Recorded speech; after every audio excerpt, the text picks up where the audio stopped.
प्यारे मित्रों नमस्कार। आपका फिर से स्वागत है हमारे YouTube channel the vision career point में। मित्रों आज हम लोग बात करने वाले हैं चैप्टर 3 की, है ना। चैप्टर 3 जिसका नाम है एनसीईआरटी में दो चर वाले रैखिक समीकरण। ठीक है, तो इस चैप्टर के बारे में हम लोग जिक्र करेंगे, चर्चा करेंगे। तो सबसे पहले हम लोग जानते हैं कि जो चैप्टर दिया हुआ है इस चैप्टर को सबसे पहले समझते हैं कि इसमें बात क्या क्या दिया गया है। देखिए मित्रों, यहाँ लगभग एक नया यह शब्द है जो आप 9th में भी पढ़े थे, है ना, और यहाँ भी पढ़ना पड़ रहा है। तो थोड़ा सा समझते हैं, 9th में अगर भूल गए तो ये चर आता है शब्द, एक शब्द यहाँ है चर, एक है रैखिक समीकरण। यहाँ दो शब्द है ना, दो चर वाले रैखिक समीकरण। युग्म भी है यहाँ, युग्म। ठीक है, ये चैप्टर का नाम है।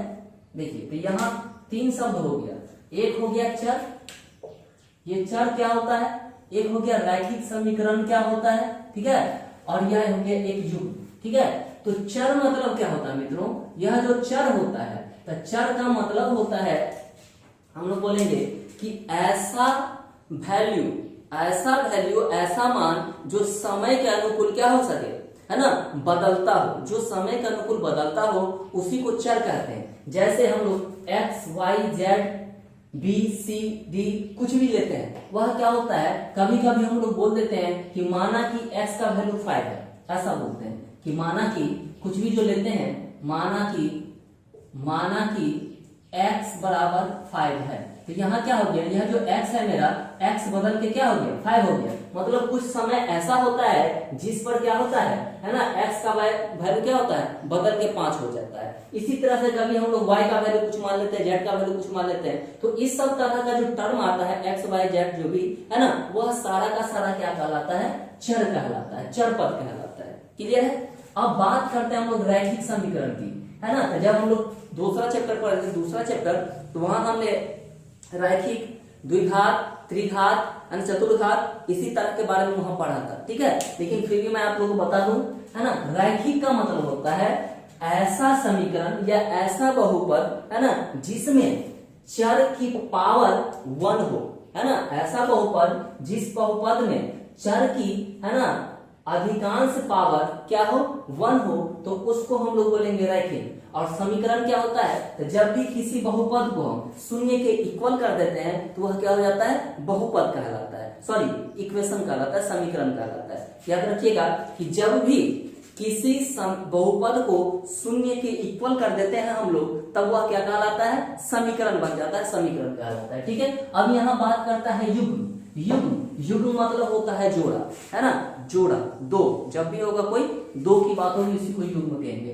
तो दो चर का बात कर रहा है, तो चर जो भी होगा इस चैप्टर में जो हम लोग पढ़ने वाले हैं रैखिक समीकरण, वह रैखिक समीकरण कैसा होगा, तो दो चर वाला होगा। ठीक है, जो भी चर का वैल्यू कुछ भी हो सकता है, एक्स वाई भी हो सकता है ना, वाई जेड भी हो सकता है, डब्ल्यू यू भी हो सकता है ना, एस टी भी हो सकता है, कुछ भी तरह का कोई भी क्या होना चाहिए, दो चर होना चाहिए और उससे बना हुआ क्या होना चाहिए, एक रैखिक समीकरण होना चाहिए। तो रैखिक समीकरण को कैसे जाने हम लोग, ऐसा समीकरण जिसमें चर का अधिकांश पावर क्या हो, 1 हो, वह रैखिक समीकरण कहलाएगा। ठीक है मित्रों, तो आशा करते हैं कि यह चैप्टर आपको समझ में आया होगा। तो देखिए हम इसी चीज को लिखते हैं, चर मतलब हो गया क्या, कि ऐसा वैल्यू जो क्या होता है, बदलते रहता है, वैरी करते रहता है, उसको चर कहते हैं। अच्छा एक बात आता है अचर। अचर क्या होता है, अचर होता है ऐसा वैल्यू जो कभी बदले नहीं, वह फिक्स होता है। जैसे हम बोले 5, तो क्या कभी 5 को हम लोग x मान सकते हैं, नहीं मान सकते, लेकिन x को 5 मान सकते हैं। तो इसलिए हम लोग कहेंगे कि 5 जो हुआ क्या हो गया, कांस्टेंट हो गया। कांस्टेंट मतलब अचर हो गया। ठीक है, 6 मतलब गिनती की संख्या जो भी है ना, सबका सब क्या कहलाएगा, कांस्टेंट कहलाएगा। ठीक है मित्रों, तो हमने आज अभी हमने जाना इस चैप्टर में चर क्या होगा, अचर क्या होगा, रैखिक समीकरण क्या हुआ, रैखिक समीकरण क्या हुआ, है ना, और युग्म क्या हुआ, है ना, इस सब चीज के बारे में हमने अभी समझा है। ठीक है, अब हम लोग बात करते हैं इससे रिलेटेड, है ना, कुछ और बात। तो एक बात बताइए कि यहाँ दो चर वाले रैखिक समीकरण, तो रैखिक समीकरण कैसा होता है उसके बारे में जिक्र करते हैं। तो कोई भी रैखिक समीकरण जो होगा दो चर में, जैसे हम एक चर x मान लिए और एक चर y मान लिए, तो इस दोनों पद में अगर हम लोग जोड़े, है ना, तो x प्लस y, है ना, प्लस समथिंग कुछ कांस्टेंट टर्म, ठीक है, बराबर क्या होना चाहिए, 0 होना चाहिए। तो यही क्या कहलाता है ना, क्या कहलाता है, रैखिक समीकरण कहलाता है। लेकिन रैखिक समीकरण का व्यापक रूप जो होगा, रैखिक समीकरण का व्यापक रूप जो होगा मित्रों, वह होगा ax plus by plus c बराबर 0। तो जो भी होगा मेरा रैखिक समीकरण इसी फॉर्म का होगा, इसी रूप का होगा। क्या होगा, ax plus by plus c बराबर 0। यहाँ दो चर लिए हैं हम लोग, क्या लिए हैं, 2 चर लिए हैं, एक x और एक y। और ये a जो है यह क्या है ना, इसका गुणांक है, x का गुणांक है, कोफिशिएंट है, y का गुणांक है और c क्या है, कांस्टेंट है। तो यह a जो है, इस a को हम लोग कहेंगे a बराबर क्या है ना, x का गुणांक है, ठीक है। यह b क्या है, यह है y का गुणांक और यह c क्या है मित्रों, कांस्टेंट है ना, अचर है, ठीक है। तो ये होता है। तो इस बेस का मतलब इस तरह का, इस रूप का जो भी इक्वेशन आपको दिखेगा वह सारा का सारा इक्वेशन क्या कहलाएगा, रैखिक समीकरण कहलाएगा। तो इसमें हम लोग पढ़ने वाले हैं क्या मित्रों, है ना, 2 चर वाले रैखिक समीकरण का युग्म मतलब जोड़ा।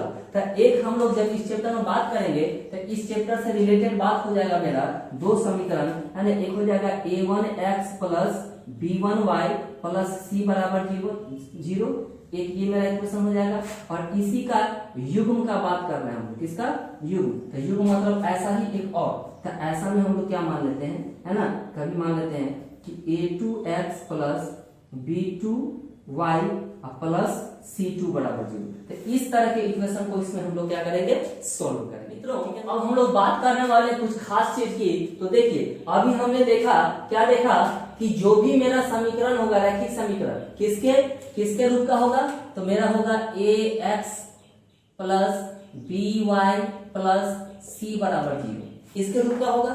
तो इसके रूप में मेरा यहाँ जो है, अभी हम लोग ने देखा कि यह जो है x y और c, तो x अचर पद हो गया, ये क्या होता है, सॉरी चर होता है, x चर है, y भी क्या है, चर है, और a और b, ये है मेरा क्या, x का गुणांक, b क्या है मेरा, y का गुणांक, और c अभी जस्ट पढ़े क्या है, अचर है, क्या है, अचर है। लेकिन एक बात ध्यान रखिएगा, यहाँ ध्यान क्या रखेंगे मित्रों, 1 मिनट मेरा वीडियो देख ले रहे हैं कैसा हो रहा है। यहाँ ध्यान क्या रखना है मित्रों, ठीक है, यहाँ ध्यान रखना है हम लोग को कि यहाँ हम लोग को ध्यान रखना है कि ये जो मेरा a b है और c है ना,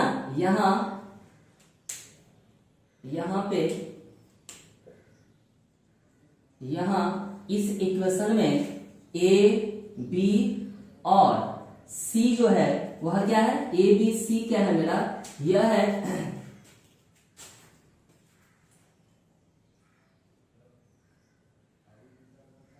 कोई वास्तविक संख्या है। क्या है, यहाँ a b c क्या है मेरा, कोई वास्तविक संख्या है, कोई भी, है ना, वास्तविक संख्या,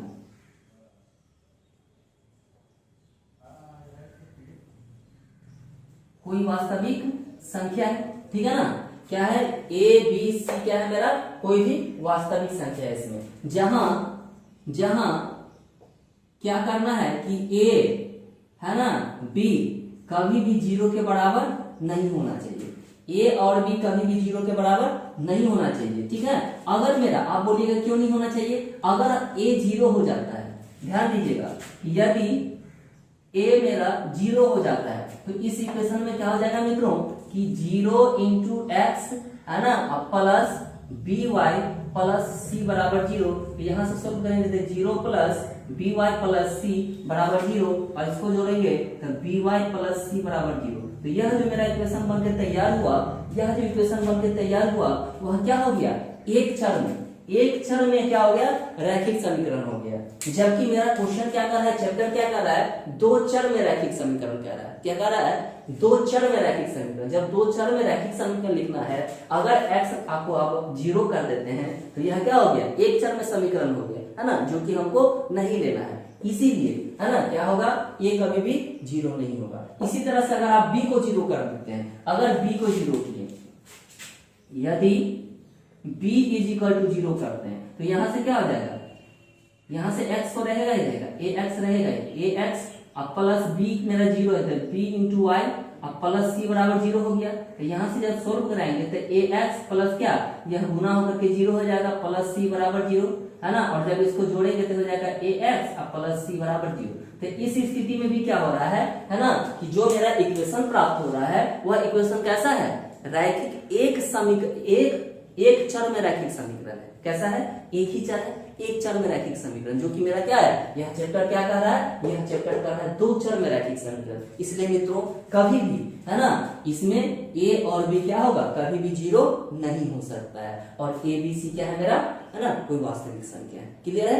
आगे हम लोग बात करते हैं, इसमें इतना ही नहीं, दूसरी बात क्या ध्यान रखना है, ये तो पहला बात ध्यान रखना है, दूसरा बात है ना कि a का स्क्वायर और b का स्क्वायर जो होगा वह भी क्या होगा, कभी भी 0 के बराबर नहीं होगा। ये भी बात आपको क्या करना है, ध्यान में रखना है। ठीक है मित्रों, आगे हम लोग बात करते हैं, है ना, आगे क्या करते हैं, आइए हम लोग किसी भी चीज को सोचना चाहते हैं, इसमें जो भी क्वेश्चन होगा मेरा किस तरह से सोच के बनाना है, कैसे इसको थिंकिंग करना है कि मेरा मतलब ये जो कथन दिया गया होगा उस कथन को इक्वेशन बनाना है, तो कैसे इक्वेशन बनाएंगे उस पर हम लोग बात करते हैं। ठीक है, तो यहाँ हम इसको मिटा रहे हैं, थोड़ा सा गौर कीजिएगा। आप लोग पोज करके अगर लिखना चाहेंगे तो इसको लिख लीजिएगा।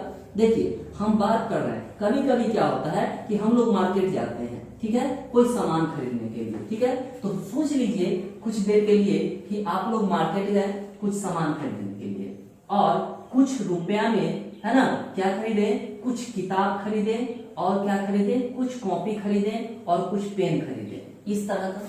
ठीक है, तो आप अपने पे एग्जांपल लीजिए और ऐसा सोचिए कि आप मार्केट गए कुछ रुपया लेकर के, है ना, 50 रुपया लेकर के आप मार्केट गए। ठीक है, यह 50 रुपया लेकर के आप मार्केट गए और मार्केट जैसे गए तो कुछ किताब खरीदे, क्या खरीदे, कुछ किताब खरीदे और साथ में क्या खरीदे, कुछ पेन खरीदे, मान लीजिए, है ना, कुछ, है ना, पेन खरीदे, पेन।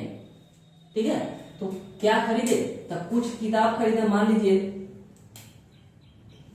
कि हिंदी का बुक है 10 रुपया में देता है, क्या देता है, हिंदी का बुक है। किताब से अच्छा होगा मित्रों कॉपी, मान लीजिए कॉपी और कलम खरीदे। ठीक है, तो मान लीजिए कि एक कॉपी का मूल्य आपको बोल रहा है ना, कि 5 रुपया है। कितना है, एक कॉपी का मूल्य है 5 रुपया, तो आपने 3 कॉपी खरीदा। कितना कॉपी खरीदा, है ना, कॉपी खरीदा 3 कॉपी खरीदा, है ना, तो 3 कॉपी का मूल्य जो होगा कितना होगा, है ना, तो एक कॉपी का कुछ ना कुछ मूल्य होगा, तभी ना 3 कॉपी का मूल्य निकालेंगे। तो मान लेते हैं कि एक कॉपी का मूल्य क्या है, 5 रुपया है, तो 3 कॉपी का मूल्य कितना हो जाएगा, तो जब एक कॉपी का मूल्य है 5 रुपया, क्योंकि एक कॉपी का मूल्य कितना है,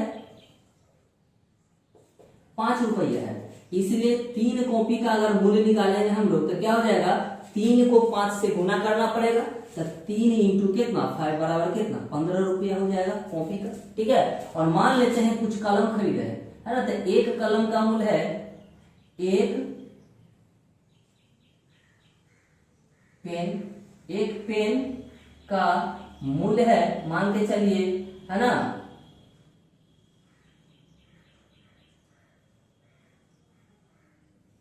5 रुपया। ठीक है, तो कितना खरीदे, 7, हमको 7 पेन खरीदना है। कितना खरीदना, 7 पेन, है ना, का मूल्य क्या हो जाएगा, तो 7 पेन का मूल्य अगर निकालना चाहेंगे तो क्या करेंगे हम लोग, 7 को क्या करेंगे, इस 5 से गुना करेंगे, तो यही होगा 7 पेन का मूल्य, तो 35 रुपया। तो इस 50 रुपया में आपने क्या क्या खरीदा, है ना, कॉपी खरीदा कितना, 3 पीस, और क्या खरीदा, पेन खरीदा कितना, है ना, 7 पीस, दोनों मिला करके इस दोनों को मिलाएंगे मतलब 15 रुपया, अब प्लस कितना 35 रुपया, तो यही ने दोनों जोड़ करके आपको 50 रुपया दिया। तो यही जो मेरा होता है यही क्या होता है, समीकरण का निर्माण करता है। ये क्या करता है, समीकरण का निर्माण करता है। ठीक है, तो यहाँ तक आपको दे दिया था कि एक कलम का मूल्य है 5 रुपया, है ना। यहाँ आपको दे दिया है एक कलम का मूल्य कितना है 5 रुपया है, और यहाँ एक कलम का मूल्य आपको दे दिया है 5 रुपया। तब ने हमने ऐसा सेट कर लिया। ठीक है, लेकिन क्या होगा, कभी कभी क्या होता है कि मूल्य कितना है कलम का या कॉपी का वो हमको पता नहीं। ठीक है, बस नंबर ऑफ संख्या मतलब नंबर ऑफ, है ना, ये दिया हुआ रहेगा बुक कि कितना बुक खरीदा, कितना कलम खरीदा। तो उस तरह का बात अगर देते हैं तो देखिए कुछ ऐसे करते हैं। यदि आपसे पूछा जाए, ठीक है, कि राम ने मार्केट से 3 बुक खरीदा जिसका मूल्य कितना था, 3 बुक खरीदा जिसका मूल्य 45 रुपया था। राम ने 3 बुक खरीदा, राम ने कितना बुक खरीदा, 3 बुक खरीदा जिसका मूल्य कितना था 15 रुपया है एक बुक का। ठीक है, तो आइए बात करते हैं। राम ने 3 क्या खरीदा, बुक खरीदा, बुक खरीदा जिसमें इसको कितना 45 रुपया खर्च हुआ। ठीक है, तथा या फिर ऐसा नहीं मानते हम लोग, कितना हुआ खर्च उसको छोड़िए। राम ने 3 बुक खरीदा, ठीक है, और एक पेन खरीदा जिसका कुल मूल्य कितना हो गया 50 रुपया है, 50 रुपया है। अगर इस बात को हम लोग इक्वेशन में लिखना चाहें तो क्या लिख सकते हैं, है ना। कहा कि राम ने 3 बुक खरीदा तथा एक पेन खरीदा जिसका कुल मूल्य कितना है 50 रुपया। तो इसको अगर हम लोग इक्वेशन में बनाएंगे तो देखिए 3 बुक का कह रहा है, तो सबसे पहले एक बुक का कुछ पता होगा तभी तो हम लोग 3 बुक का निकाल पाएंगे। तो हम यहाँ तो दिया हुआ है नहीं, है ना, नहीं दिया है, तो यहाँ क्या करते हैं हम लोग खुद मानते हैं इस बात को। क्या करते हैं, खुद सोचते हैं, खुद मानते हैं। तो मान लेते हैं, कुछ मान लेते हैं एक्स वाई जेड जो भी चर है इससे रिलेटेड क्या करते हैं हम लोग कुछ मान लेते हैं। तो मान लेते हैं, यहाँ ऐसे सोचते हैं, माना कि एक बुक का मूल्य बराबर क्या है x रुपया है ना। तो इसीलिए 3 बुक का कितना हो जाएगा, 3 बुक का मूल्य कितना हो जाएगा मित्रों, x को क्या करेंगे 3 से गुना कराएंगे, वही ना 3 बुक का मूल्य होगा। तो इसको जब गुना कराएंगे तो क्या हो जाएगा 3x। तब बुक जो खरीदा जिसमें इसको कितना पैसा देना पड़ गया 3x रुपया देना पड़ गया। अब हम लोग कलम का बात करते हैं। ठीक है, फिर एक ही पेन है, यहाँ 2 पेन भी रह सकता है, 3 पेन भी रह सकता है, 5 पेन भी, 10 पेन कितना भी रख सकता है। ठीक है, तो यहाँ 1 का बात कर रहा है। तो फिर अगर 2 का बात करता तो सबसे पहले एक पेन का मूल्य मानना होता है। तो मान लेते हैं, और माना कि एक पेन का मूल्य कितना है y रुपया है। तो एक ही पेन है इसलिए क्या करेंगे, है ना, एक पेन है तो इसका मूल्य क्या हो जाएगा 1 इंटू y, मतलब कितना y रुपया हो गया। लेकिन जब इसको इक्वेशन बनाएंगे हम लोग, तो इक्वेशन कैसे बनाए थे हम लोग, ठीक है, तो टोटल जो खरीदारी हुआ था जितना, उसी को क्या किए थे जोड़ के जो बनाए थे वही क्या होता है इक्वेशन हुआ था। तो यहाँ है मेरा 3 कलम का मूल्य इतना, है ना, तो 3x रुपया और कितना y रुपया अगर वह जोड़ता है तो टोटल कितना 50 रुपया उसको लगा, है ना, 50 रुपया। तो यही जो बन के तैयार हुआ वही क्या हुआ इस कथन का, ये जो मेरा कथन है यहाँ तक इस कथन का इक्वेशन हुआ। ठीक है, तो इसी तरह का बात हम लोग चर्चा करने वाले हैं। यहाँ देखिए एक एग्जांपल के थ्रू हम आपको बताते हैं। देखिए मित्रों, अब हम लोग बात करने वाले हैं एग्जांपल नंबर 2 की, इसी चैप्टर की, है ना। यह जो तीसरा चैप्टर मेरा 2 चर वाले रैखिक समीकरण योग, इसी का उदाहरण नंबर 2, ठीक है, उसका बात कर रहे हैं, जो कि पेज नंबर है 47 एनसीईआरटी का। ठीक है, तो इस क्वेश्चन का बात करेंगे, इससे हम लोग बेसिक सीखेंगे कि हम लोग को कैसे सोचना है। देखिए यहाँ क्या कह रहा है, क्वेश्चन पढ़ते हैं। कह रहा है कि रोमिला एक स्टेशनरी की दुकान पर गई। तो रोमिला नाम की कोई लड़की है जो क्या हुआ स्टेशनरी दुकान पे गई, और उन्होंने क्या किया कि टोटल उसके पास कितना था 9 रुपया था। टोटल क्या था 9 रुपया था उसको, है ना। तो 9 रुपया में क्या किया उन्होंने 2 पेंसिल तथा 3 रबर खरीदी, है ना।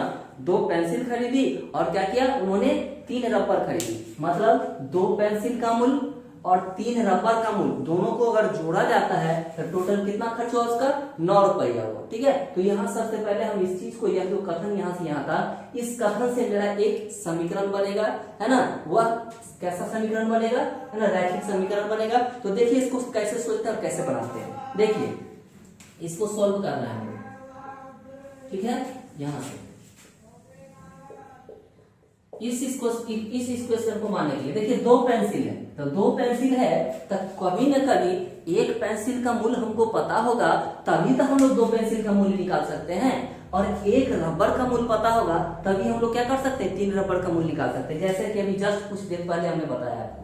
ठीक है, तो यहाँ क्या करते हैं हम लोग कि एक पेंसिल का कुछ मूल्य मान ले रहे हैं, किसके फॉर्म में, है ना, चर के फॉर्म में। और क्या मान लेते हैं, एक रबर का कुछ रुपया होगा, जो भी क्या होता है चर के फॉर्म में हमने मानना होगा, मानते हैं। चलिए लिखते हैं, माना कि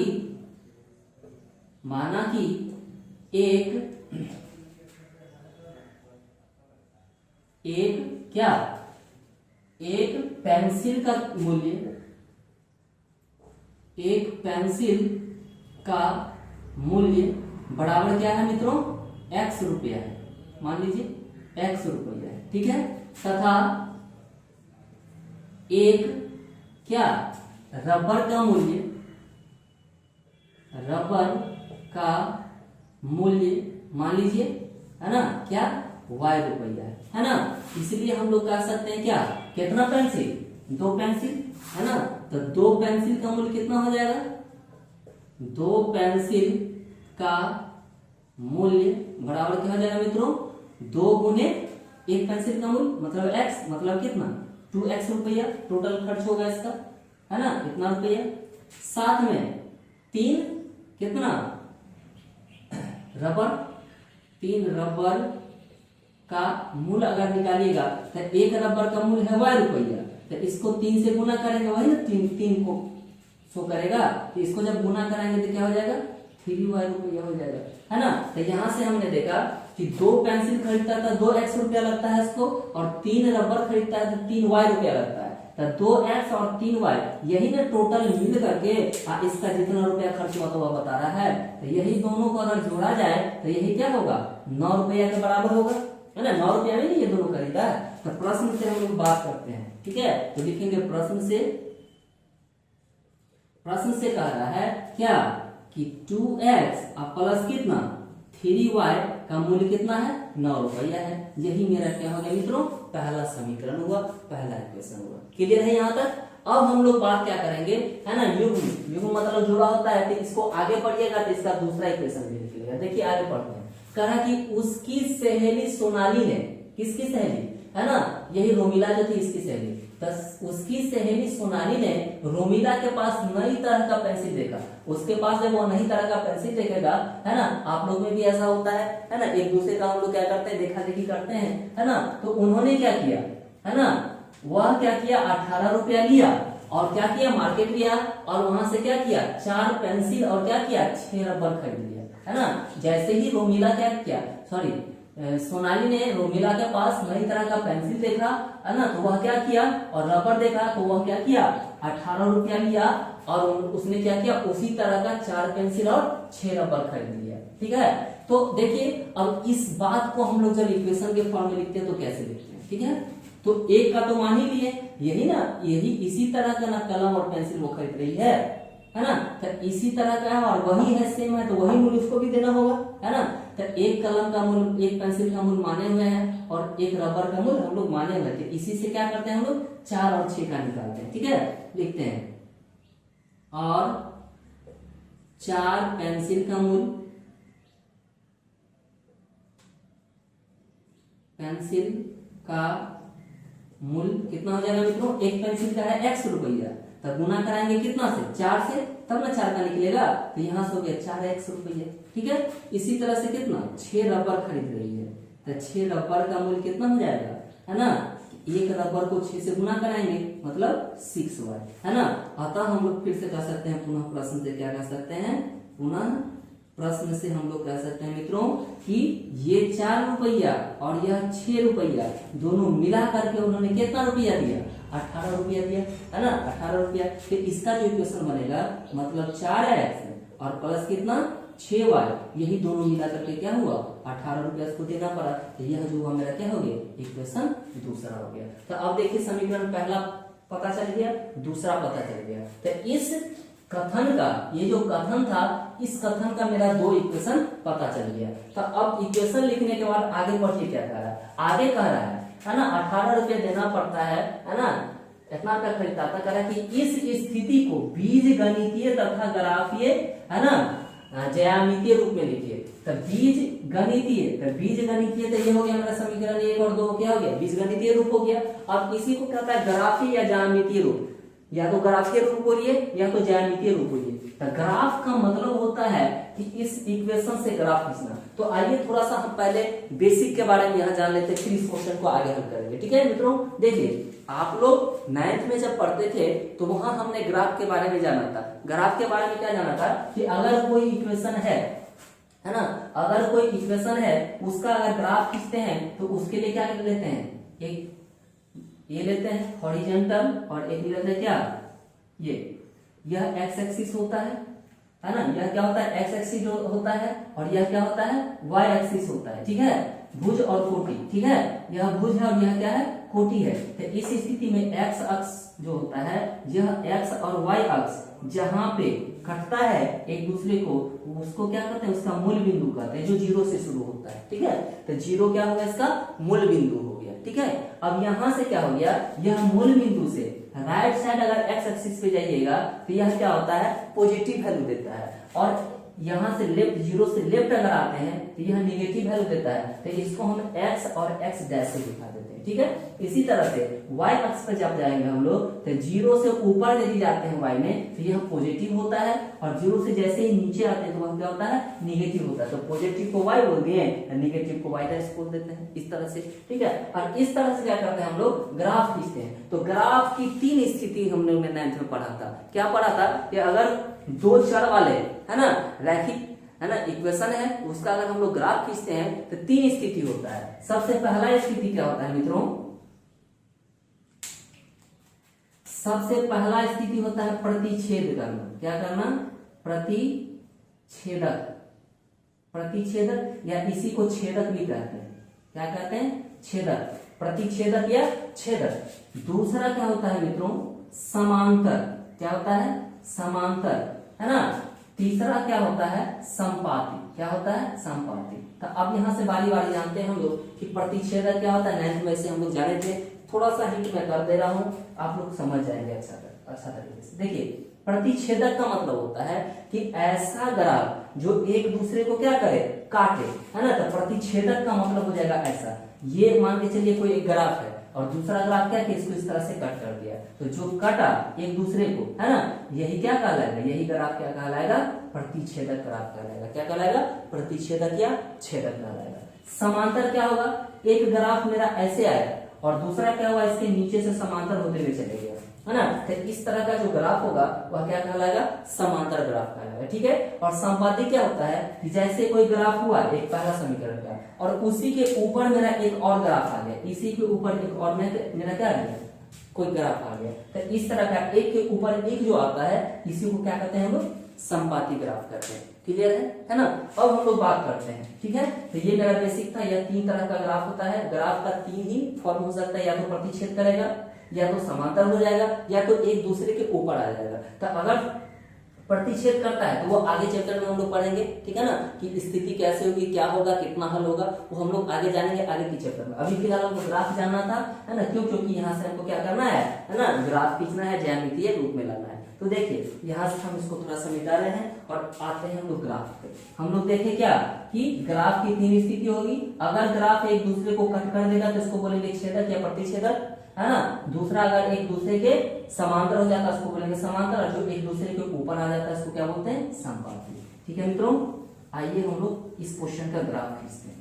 तो ये जो मेरा क्वेश्चन है, तो यहाँ से जो 2 इक्वेशन हमने बनाया, इस दोनों इक्वेशन में हम लोग क्या करेंगे, यह जैसे ये पहला इक्वेशन है, इस पहला इक्वेशन के लिए हम लोग क्या करेंगे, बॉक्स बनाएंगे। क्या बनाएंगे, बॉक्स बनाएंगे। इस तरह का, ठीक है। और इस बॉक्स में क्या करेंगे, कम से कम 2 वैल्यू लेंगे, अधिकांश जितना वैल्यू आप ले सकते हैं, है ना। लेकिन क्या करते हैं, है ना, 3 वैल्यू लेंगे तो ग्राफ गलत होने की चांस नहीं होती है ना। लेकिन आप लोग 2 वैल्यू से भी काम चला सकते हैं। हम अभी फिलहाल 2 ही वैल्यू लेंगे, ठीक है। देखिए यहाँ x का वैल्यू और यहाँ y का वैल्यू। अब बोलेंगे कि ये x का y का वैल्यू क्या होता है, तो 9th में हम लोग इस चीज को पढ़ चुके हैं, 9th में सारी बात आप लोग को बताया गया होगा, ठीक है। तो देखिए यह जो मेरा इक्वेशन है, इस इक्वेशन में आप x और y की जगह कुछ भी आप वैल्यू रख के देखिए। अगर x का वैल्यू आप कुछ रखते हैं तो कुछ ना कुछ हल करने के बाद y का वैल्यू आता है। तो यही क्या होता है, इस बॉक्स को भरना होता है। इसी प्रकार से हम लोग यह जो सेकेंड इक्वेशन है,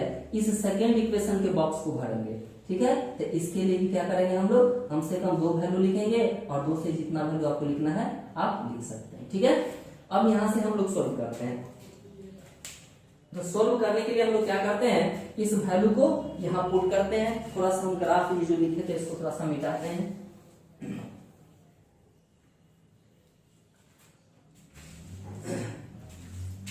चलिए समीकरण पहला के लिए बात करते हैं हम लोग। पहला इक्वेशन से पहला बॉक्स को भरने का बात करते हैं, ठीक है। तो लिखते हैं समीकरण 1 से। समीकरण 1 से, समीकरण 1 में या तो आप x का वैल्यू रखिए या तो y का वैल्यू रखिए। अगर x का वैल्यू रखते हैं तो y का ऑटोमेटिक निकलेगा, अगर y का वैल्यू आप रखते हैं तो x का ऑटोमेटिक निकलेगा। तो जो भी मानना है मान लीजिए, ठीक है। लेकिन ध्यान रखिएगा बंधु, है ना मित्रों, एक बात ध्यान रखिएगा, है ना, कि जो भी वैल्यू आप रखेंगे यहाँ तो ऐसा वैल्यू आना चाहिए ताकि आपको यह फ्रैक्शन में ना आए, भिन्न के रूप में ना आए, दशमलव के रूप में ना आए, ठीक है। अगर दशमलव के रूप में आ जाता है तो थोड़ा सा दिक्कत होता है ग्राफ खींचने में, ठीक है ना। तो हम लोग को हमेशा प्रयास रहना चाहिए क्या, कि ऐसा वैल्यू यहाँ पुट करें ताकि वह क्या हो जाए, है ना, दशमलव में आए। तो सोचिए यहाँ से क्या करें, अगर हम लोग यदि x बराबर कुछ मान ले, क्या माने, x का वैल्यू यदि 2 लेते हैं तो क्या हो जाता है, x का वैल्यू अगर 2 लेते हैं तो यह 7/3 हो जाता है, ठीक है। तो यहाँ क्या करेंगे, हम लोग क्या करते हैं, x का वैल्यू 3 ले लेते हैं। क्या करते हैं, 3 लेते हैं। x बराबर यदि 3 लेते हैं तो देखिए तो क्या हो जाएगा, 3 गुना के 6 को 9 में जोड़ेंगे तो कुछ भी होगा, जो भी होगा क्या होगा, है ना, 3 से कट जाएगा। तो ऐसा वैल्यू हमको लेना है ताकि इससे कट जाएगा, है ना। अगर x का वैल्यू पुट करते हैं, x का ऐसा वैल्यू पुट कीजिए जो यहाँ इसके y के जो कोफिशिएंट है उससे भाग लग सके इसमें जोड़ने या घटाने के बाद। तो देखिए हम लोग x का वैल्यू 3 लेते हैं, तो रखिए इसमें। तो समीकरण क्या है मेरा, 2 इंटू एक्स के जगह क्या लिखेंगे, 3 लिखेंगे। तो लिखते हैं 3 प्लस है तो प्लस 3y बराबर कितना 9। हल कीजिए इसको, तो ये हो गया 6 प्लस कितना 3y बराबर 9। अब इसको हल करेंगे तो क्या हो जाएगा, 6 इधर आएगा, इधर बच गया 3y बराबर 9 और 6 प्लस में उधर जाकर के क्या हो जाएगा मित्रों, माइनस हो जाएगा। तो यहाँ से हो गया मेरा क्या, 3y का वैल्यू हो गया 6 में से 9 में से 6 जाएगा तो 3, है ना। इसीलिए y का वैल्यू क्या हो जाएगा 3 और ये इंटू में है तो इधर जाएगा तो क्या हो जाएगा, डिवाइड हो जाएगा। तो डिवाइड होगा तो ये कैंसिल होकर कितना दे दिया, वैल्यू 1 दे दिया। तो अगर आप x का वैल्यू कितना रखते हैं, 3 रखते हैं तो y का वैल्यू 1 आ रहा है। इसी प्रकार से और भी कुछ सोच सकते हैं हम लोग। और क्या सोच सकते हैं, सोचिए अगर हम लोग x का वैल्यू -3 रखें तो भी कुछ हो सकता है। देखिए x का वैल्यू क्या रखते हैं, माइनस में हमने 3 रख दिया, ठीक है। तो x का वैल्यू 3 रखिए, रखते हैं। यदि x इक्वल टू क्या है, -3 है तो रखिए इक्वेशन में, तो 2 इंटू क्या हो जाएगा, x की जगह -3 हो जाएगा, है ना। अब प्लस क्या हो जाएगा मित्रों, 3y बराबर 9। इसको सोल्व करते हैं तो 3 दूना का -6 और प्लस 3y बराबर कितना 9 हो गया। यहाँ से सोल्व करते हैं तो -6 को उठाएंगे और किधर भेज देंगे, इस तरफ भेजेंगे। तो यहाँ से हो जाएगा प्लस 3y बराबर कितना 9 और ये -6 को इधर भेजेंगे तो क्या हो जाएगा +6। तो यहाँ से हो जाएगा क्या, 3y बराबर कितना 9 और 6 कितना 15। इसीलिए y का वैल्यू क्या हो जाएगा 15/3 कैंसिल होकर के कितना हो जाएगा 5 हो जाएगा। तो y का वैल्यू कितना होगा 5 हो गया। अगर x का वैल्यू -3 रखते हैं तो y का वैल्यू क्या हो जाता है 5 हो जाता है। क्लियर है। अब हम लोग बात करेंगे, यह दोनों बॉक्स क्या हो गया भर दिया। अब इससे आप चाहेंगे तो ग्राफ एक खींचा जा सकता है, लेकिन दोनों ग्राफ खींचना है, इसलिए इसको भी पहले हम लोग भर देते हैं। तो इसको भरेंगे तो लिखेंगे समीकरण 2 में, समीकरण 2 में। इस समीकरण में क्या कीजिए, x और y का वैल्यू रखिए। तो यहाँ भी आप कुछ भी मान सकते हैं, जो भी मानना है आप लोग क्या कर सकते हैं, मान सकते हैं। ठीक है, तो मानिए, है ना, हम लोग मान लेते x का वैल्यू 1, तो 4 हो जाएगा, 4 होगा तो 4 इसमें से जाएगा तो कितना, 14 हो जाएगा, जो कि क्या हो जाएगा, फ्रैक्शन के फॉर्म में आ जाएगा। तो होगा नहीं, तो जो होगा, जो भी होगा, हम लोग 6 के गुना करते हैं। तो x का वैल्यू हम लोग 0 मान लेते हैं। क्या करते हैं, माना यदि x = 0 हुआ तो देखिए ये 0 हो जाएगा, तो 18 6 से आराम से कट जाएगा, नहीं, इसलिए हमने इसको 0 मान लिया। तो यदि x 0 हुआ तो यहाँ से इक्वेशन में क्या डालेंगे, 4 × 0 और प्लस कितना, 6y, है ना, बराबर कितना, 18। अब यहाँ से सोल्व करेंगे तो ये तो 0 हो गया ना, तो ये पार्ट मेरा 0 हो गया, प्लस 6y बराबर 18। तो यहाँ से 0 को उधर भेजिए, तो 6y बराबर हो गया 18 माइनस 0, घटाएंगे तो 18 ही होगा। तो यहाँ से 6y बराबर हो गया 18, इसीलिए y का वैल्यू क्या हो जाएगा मित्रों, 18/6, 6 से काटिए 3 बार में, है ना, तो y का वैल्यू कितना हो गया, 3 हो गया। अगर आप x को 0 रखते हैं तो y का वैल्यू कितना होता है, 3 होता है। ठीक है, इसी प्रकार से एक और बन गया है बॉक्स, इसको भी भरिए। तो यहाँ कुछ और मान लीजिए, यदि x का वैल्यू, आप y का भी वैल्यू मान सकते हैं, ये नहीं हम x का ही वैल्यू रखते जा रहे हैं, तो ऐसा होगा, आप y का भी वैल्यू रख सकते हैं। ठीक है, तो रखिए, हमने x का ही वैल्यू रखते हैं, है ना, तो x का वैल्यू हम लोग रखे थे यहाँ कितना, 0, तो 0 रखे तो 18 हुआ। अब क्या रख सकते हैं हम लोग,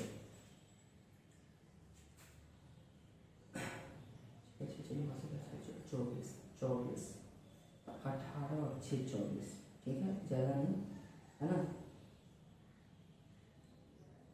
12 कर देगा 3। x का वैल्यू एक बार हम लोग 3 रख के देखते हैं, x बराबर मान लेते हैं क्या है, 3 है, यहाँ x का वैल्यू 3 रखिए। ठीक है, तो देखिए क्या होता है, तो 3 × 12, 12 को 18 में जोड़ेंगे, जो भी होगा क्या होगा, 6 से कट जाएगा। देखिए करते हैं हम लोग, है ना, x का वैल्यू 3 रखने पर रखिए, यह जगह 4 × 3, है ना, अब प्लस कितना, 6y बराबर कितना, 18 हो जाएगा। यहाँ से 4 किया तो 12 हो गया मित्रों, अब प्लस कितना, 6y बराबर कितना, 18। यहाँ से करेंगे 6y बराबर कितना, 18, और 12 को इधर ले जाएंगे तो माइनस में क्या हो जाएगा, 12, है ना, जो कि घटेगा। तो 18 में से 12 गया तो कितना, 12 6 18 6 हो जाएगा। तो यहाँ से लिखेंगे हम लोग क्या, 6y बराबर कितना, 18 में से 12 गया तो 12 6 18, है ना, 6 बचा, है ना, इसलिए y का जो भी वैल्यू होगा 6/6 होगा, कट के हो जाएगा 1, है ना। तो अगर आप ये 3 रखते हैं तो ये क्या हो गया, 1 हो गया। अब देखिए दोनों बॉक्स मेरा क्या हो गया, बन गया। अब इसका हम लोग क्या करते हैं, ग्राफ खींचते हैं। तो ग्राफ कैसे खींचते हैं, तभी जस्ट देखे थे हम लोग, एक क्या ले लेते हैं, भुज लेते हैं, और एक क्या लेते हैं, कोटि लेते हैं। इस तरह से भुज कोटि आप सजा लीजिए, ठीक है, और इस तरह से क्या कीजिए, एक्स वाई का वैल्यू भी लिख दीजिए, है ना। तो यहाँ से हो जाएगा, ये हो जाएगा मेरा x, ये हो जाएगा x डैश, और यह क्या होगा, 0 पे प्रतिच्छेद करेगा जो कि मूल बिंदु होगा, और ये क्या होगा y, तो ये क्या होगा मित्रों, y डैश हो जाएगा। अब यहाँ से हम लोग लिखते हैं नंबर, 0 से राइट फॉर्म x पॉजिटिव होगा, हम देखिए अब कितना नंबर लाइन पे जो है, इस पे नंबर की संख्या कैसे लेंगे, आप अनगिनत भी लिख सकते हैं, लेकिन समय को बचाने के लिए क्या करना है हम लोग को, तो समय को बचाने के लिए करेंगे, यह दोनों बॉक्स जो बना था मेरा, इस दोनों बॉक्स में नंबर को देखते हैं, है ना, अधिकांश नंबर कितना है। तो इस दोनों बॉक्स में देखिएगा, इसमें भी नंबर 5 ज्यादा है और इसमें 3 है, तो सब दोनों मिला करके क्या होगा, 5 मेरा सबसे ज्यादा नंबर है। तो 5 से 1 आगे बढ़ा के ले लेते हैं, ठीक है, तो 6 तक ले लेते हैं। मान लेते हैं ये 1 है, 2 3 4 5 6, ठीक है, ले लिए, ठीक है। थोड़ा सा बड़ा कर देते हैं मित्रों ताकि दिखेगा, ठीक है, तो ताकि दिखेगा थोड़ा सा बड़ा लेते हैं। 1 2 3 4 5 6, इसी तरह से इधर भी ले लेंगे, -1 -2 -3 -4 -5 -6, इसी तरह से इधर लेंगे 1 2 3 4 5 6, इसी तरह से इधर भी ले लेंगे, -1 -2 -3 -4 -5 -6। सही है मित्रों, अब यहाँ तक ऐसे करेंगे। अब इसमें क्या करेंगे हम लोग, ग्राफ खींचने का प्रयास करेंगे। तो 9th में भी सीखे थे और यहाँ भी सीखे कि ग्राफ कैसे खींचते हैं। तो देखिए मित्रों, हमको ग्राफ जो खींचना है तो पहला बॉक्स, पहला इक्वेशन के लिए पहला बॉक्स को देखेंगे। x का वैल्यू कितना 3 है तो y का वैल्यू 1 है, तो x का वैल्यू 3 लीजिए। तो x का वैल्यू 3 कहाँ, यहाँ है, प्लस है तो प्लस वाले में खोजेंगे। x का वैल्यू ये 3 और y का वैल्यू कितना है 1 है, तो 1 को, यह था y का वैल्यू, इस 1 को आगे की तरफ बढ़ाइए और इस 3 को ऊपर की तरफ बढ़ाइए। जहां दोनों मिलेगा वही पॉइंट क्या हो जाएगा, है ना, इस बिंदु का नियम होगा। तो यहाँ यह जो बिंदु मेरा मिला, यह इसको कह सकते हैं हम लोग क्या, x का वैल्यू 3 और y का वैल्यू 1। तो पहला जो होता है, पहले जो दिखाता है वह x का वैल्यू होता है और बाद में जो दिखाता है वो होता है y का वैल्यू। तो यह हो गया 3 और 1 क्या, इस बिंदु का नियम। अब हम लोग कहते हैं दूसरा पॉइंट के लिए। तो दूसरा पॉइंट है मित्रों -3 और 5, x का वैल्यू -3 x किधर है, इधर है। तो x3 मेरा माइनस में इस पट्टी में है, तो इस पट्टी में लिखेंगे हम लोग, ठीक है। तो इस पट्टी में देखिए कैसे लिखते हैं। थोड़ा सा मेरा कैमरा का जो है सो वाइट थोड़ा सा खराब हो गया है, जिसके वजह से थोड़ा सा दिक्कत होता है ना, हमको बार बार थोड़ा सा डिस्टर्ब होता है ना। देखिए तो यहाँ हम लोग क्या कर सकते हैं, ये हुआ। अब इस बिंदु के लिए क्या लिखेंगे, तो -3 लीजिए, तो -3 ये रहा और y का वैल्यू 5 लीजिए, तो 5 को आगे की तरफ बढ़ाइए और -3 को भी क्या कीजिए, ऊपर की तरफ बढ़ाइए। जहां दोनों कटेगा यही मेरा क्या होगा, है ना। इसके लिए नियामक होता है, x का वैल्यू हो गया -3 और y का वैल्यू हो गया मित्रों 5, ये इसका नियामक हो गया। अब यहाँ क्या करेंगे हम लोग, इससे क्या करेंगे, ग्राफ खींचेंगे। तो ग्राफ खींचते हैं हम लोग, इससे हो गया, ये ऐसे गया और ये सीधा ऊपर की तरफ गया, ठीक है। तो ये तो हम लोग रफली खींच रहे हैं, है ना। तो रफली मेरा गलत भी हो सकता है, समतल प्लेन पे ले रहे हैं। आप लोग जब भी ग्राफ खींचेगा, है ना, तो ग्राफ को कहाँ खींचिएगा, है ना, ग्राफ के कॉपी पे खींचिएगा, तभी वह सही हो सकता है, अन्यथा ग्राफ गलत होने की संभावना है। हम रफली आप लोग को बता रहे हैं कि तरीका बता रहे हैं कि कैसे करते हैं, है ना, बनाने का तरीका सिखा रहे हैं, ठीक है। तो यह हुआ क्या, यह हुआ मेरा ग्राफ, किसका, पहला इक्वेशन का। तो अब यहाँ थोड़ा सा तीर से इसको दर्शाना होता है, तो क्या करते हैं हम लोग, देखिए पहला ये पॉइंट था, यह बिंदु आया था, उसके बाद ये आया, मतलब क्या हो रहा है, यह बिंदु आया फिर यह आया, आगे जो मानेंगे वह क्या होगा, कहीं ना कहीं ऊपर की तरफ ही होगा। तो ग्राफ मेरा किधर जा रहा है, इधर की तरफ तीर कर देंगे और इस तीर के, है ना, यह जो लाइन है, इस लाइन को पहला इक्वेशन से शुरू कर देंगे, 2x + 3y = 9। यह जो समीकरण हुआ क्या हुआ, 2x + 3y = 9, जो कि मेरा पहला समीकरण है, ठीक है मित्रों। अब हम लोग बात करते हैं दूसरा बॉक्स का। यहाँ पर है x का वैल्यू 0 है तो y का वैल्यू 3 है, तो x का वैल्यू 0 इस लाइन पे होगा और y का वैल्यू कितना 3, तो 3 पे ले लीजिए, +3 है ना, तो +3 ले लीजिए, तो ये रहा मेरा +3, ठीक है। अब इसी तरह से अब कह रहा है कि x का वैल्यू 3 है तो y का वैल्यू 1 है, तो x का वैल्यू 3 लीजिए, x का वैल्यू 3 तो y का वैल्यू 1, इसी पे, ठीक है, इसी पे आया तो इसी पे। तो देखिए दोनों लाइन, यह भी क्या हुआ, यह जो आया मेरा, यह नियामक क्या हो गया, x का वैल्यू 0 और y का वैल्यू 3 और यह हो गया कितना, वही समीकरण, वही बिंदु है 3 और 1, है ना। अब इस पे से भी जो ग्राफ खींचेगा तो क्या होगा, इसी पर से जाएगा ना, तो यह क्या होगा, दोनों ग्राफ एक दूसरे के ऊपर आ गया। कैसा हो गया, दोनों ग्राफ एक दूसरे के ऊपर आ गया, तो ये मेरा क्या हुआ, ग्राफ निरूपण हुआ। अगर ग्राफ को लिखना रहता तो इस ग्राफ को क्या कह सकते हैं हम लोग, इस ग्राफ को कह सकते हैं कि संपाती है। कैसा है, संपाती, क्यों, क्योंकि एक दूसरे के ऊपर आ गया है, इसलिए वह क्या हो गया, संपाती हो गया, ठीक है मित्रों। आशा करते हैं कि क्वेश्चन आपको समझ में आया होगा, हल आपको समझ में आया होगा, है ना। अगर आपको सही से लिखना है तो इसको पोज करके, कहीं छूट जाता है तो इसको पोज करके आप लोग। अब हम लोग देखते हैं एक्सरसाइज प्रश्नावली 3.1 का, ठीक है ना। पहला क्वेश्चन कह रहा है कि आफ्ताब अपने पुत्री से कह रहा है, कोई आफ्ताब है जो अपने पुत्री से कह रहा है, क्या कह रहा है कि 7 वर्ष पूर्व, यहाँ एक शब्द आ रहा है पूर्व, यहाँ क्या आ रहा है, यह पूर्व, कह रहा है कि पूर्व, सॉरी इधर है पूर्व, 7 वर्ष पूर्व। ये पूर्व जो है, पूर्व का मतलब होता है पहले, क्या, बीता हुआ समय में, भूतकाल, है ना। तो भूतकाल का बीता हुआ समय का बात कर रहा है। मैं तुमसे 7 गुनी आयु का था, क्या कह रहा है, मैं तुमसे 7 गुनी आयु का था, है ना।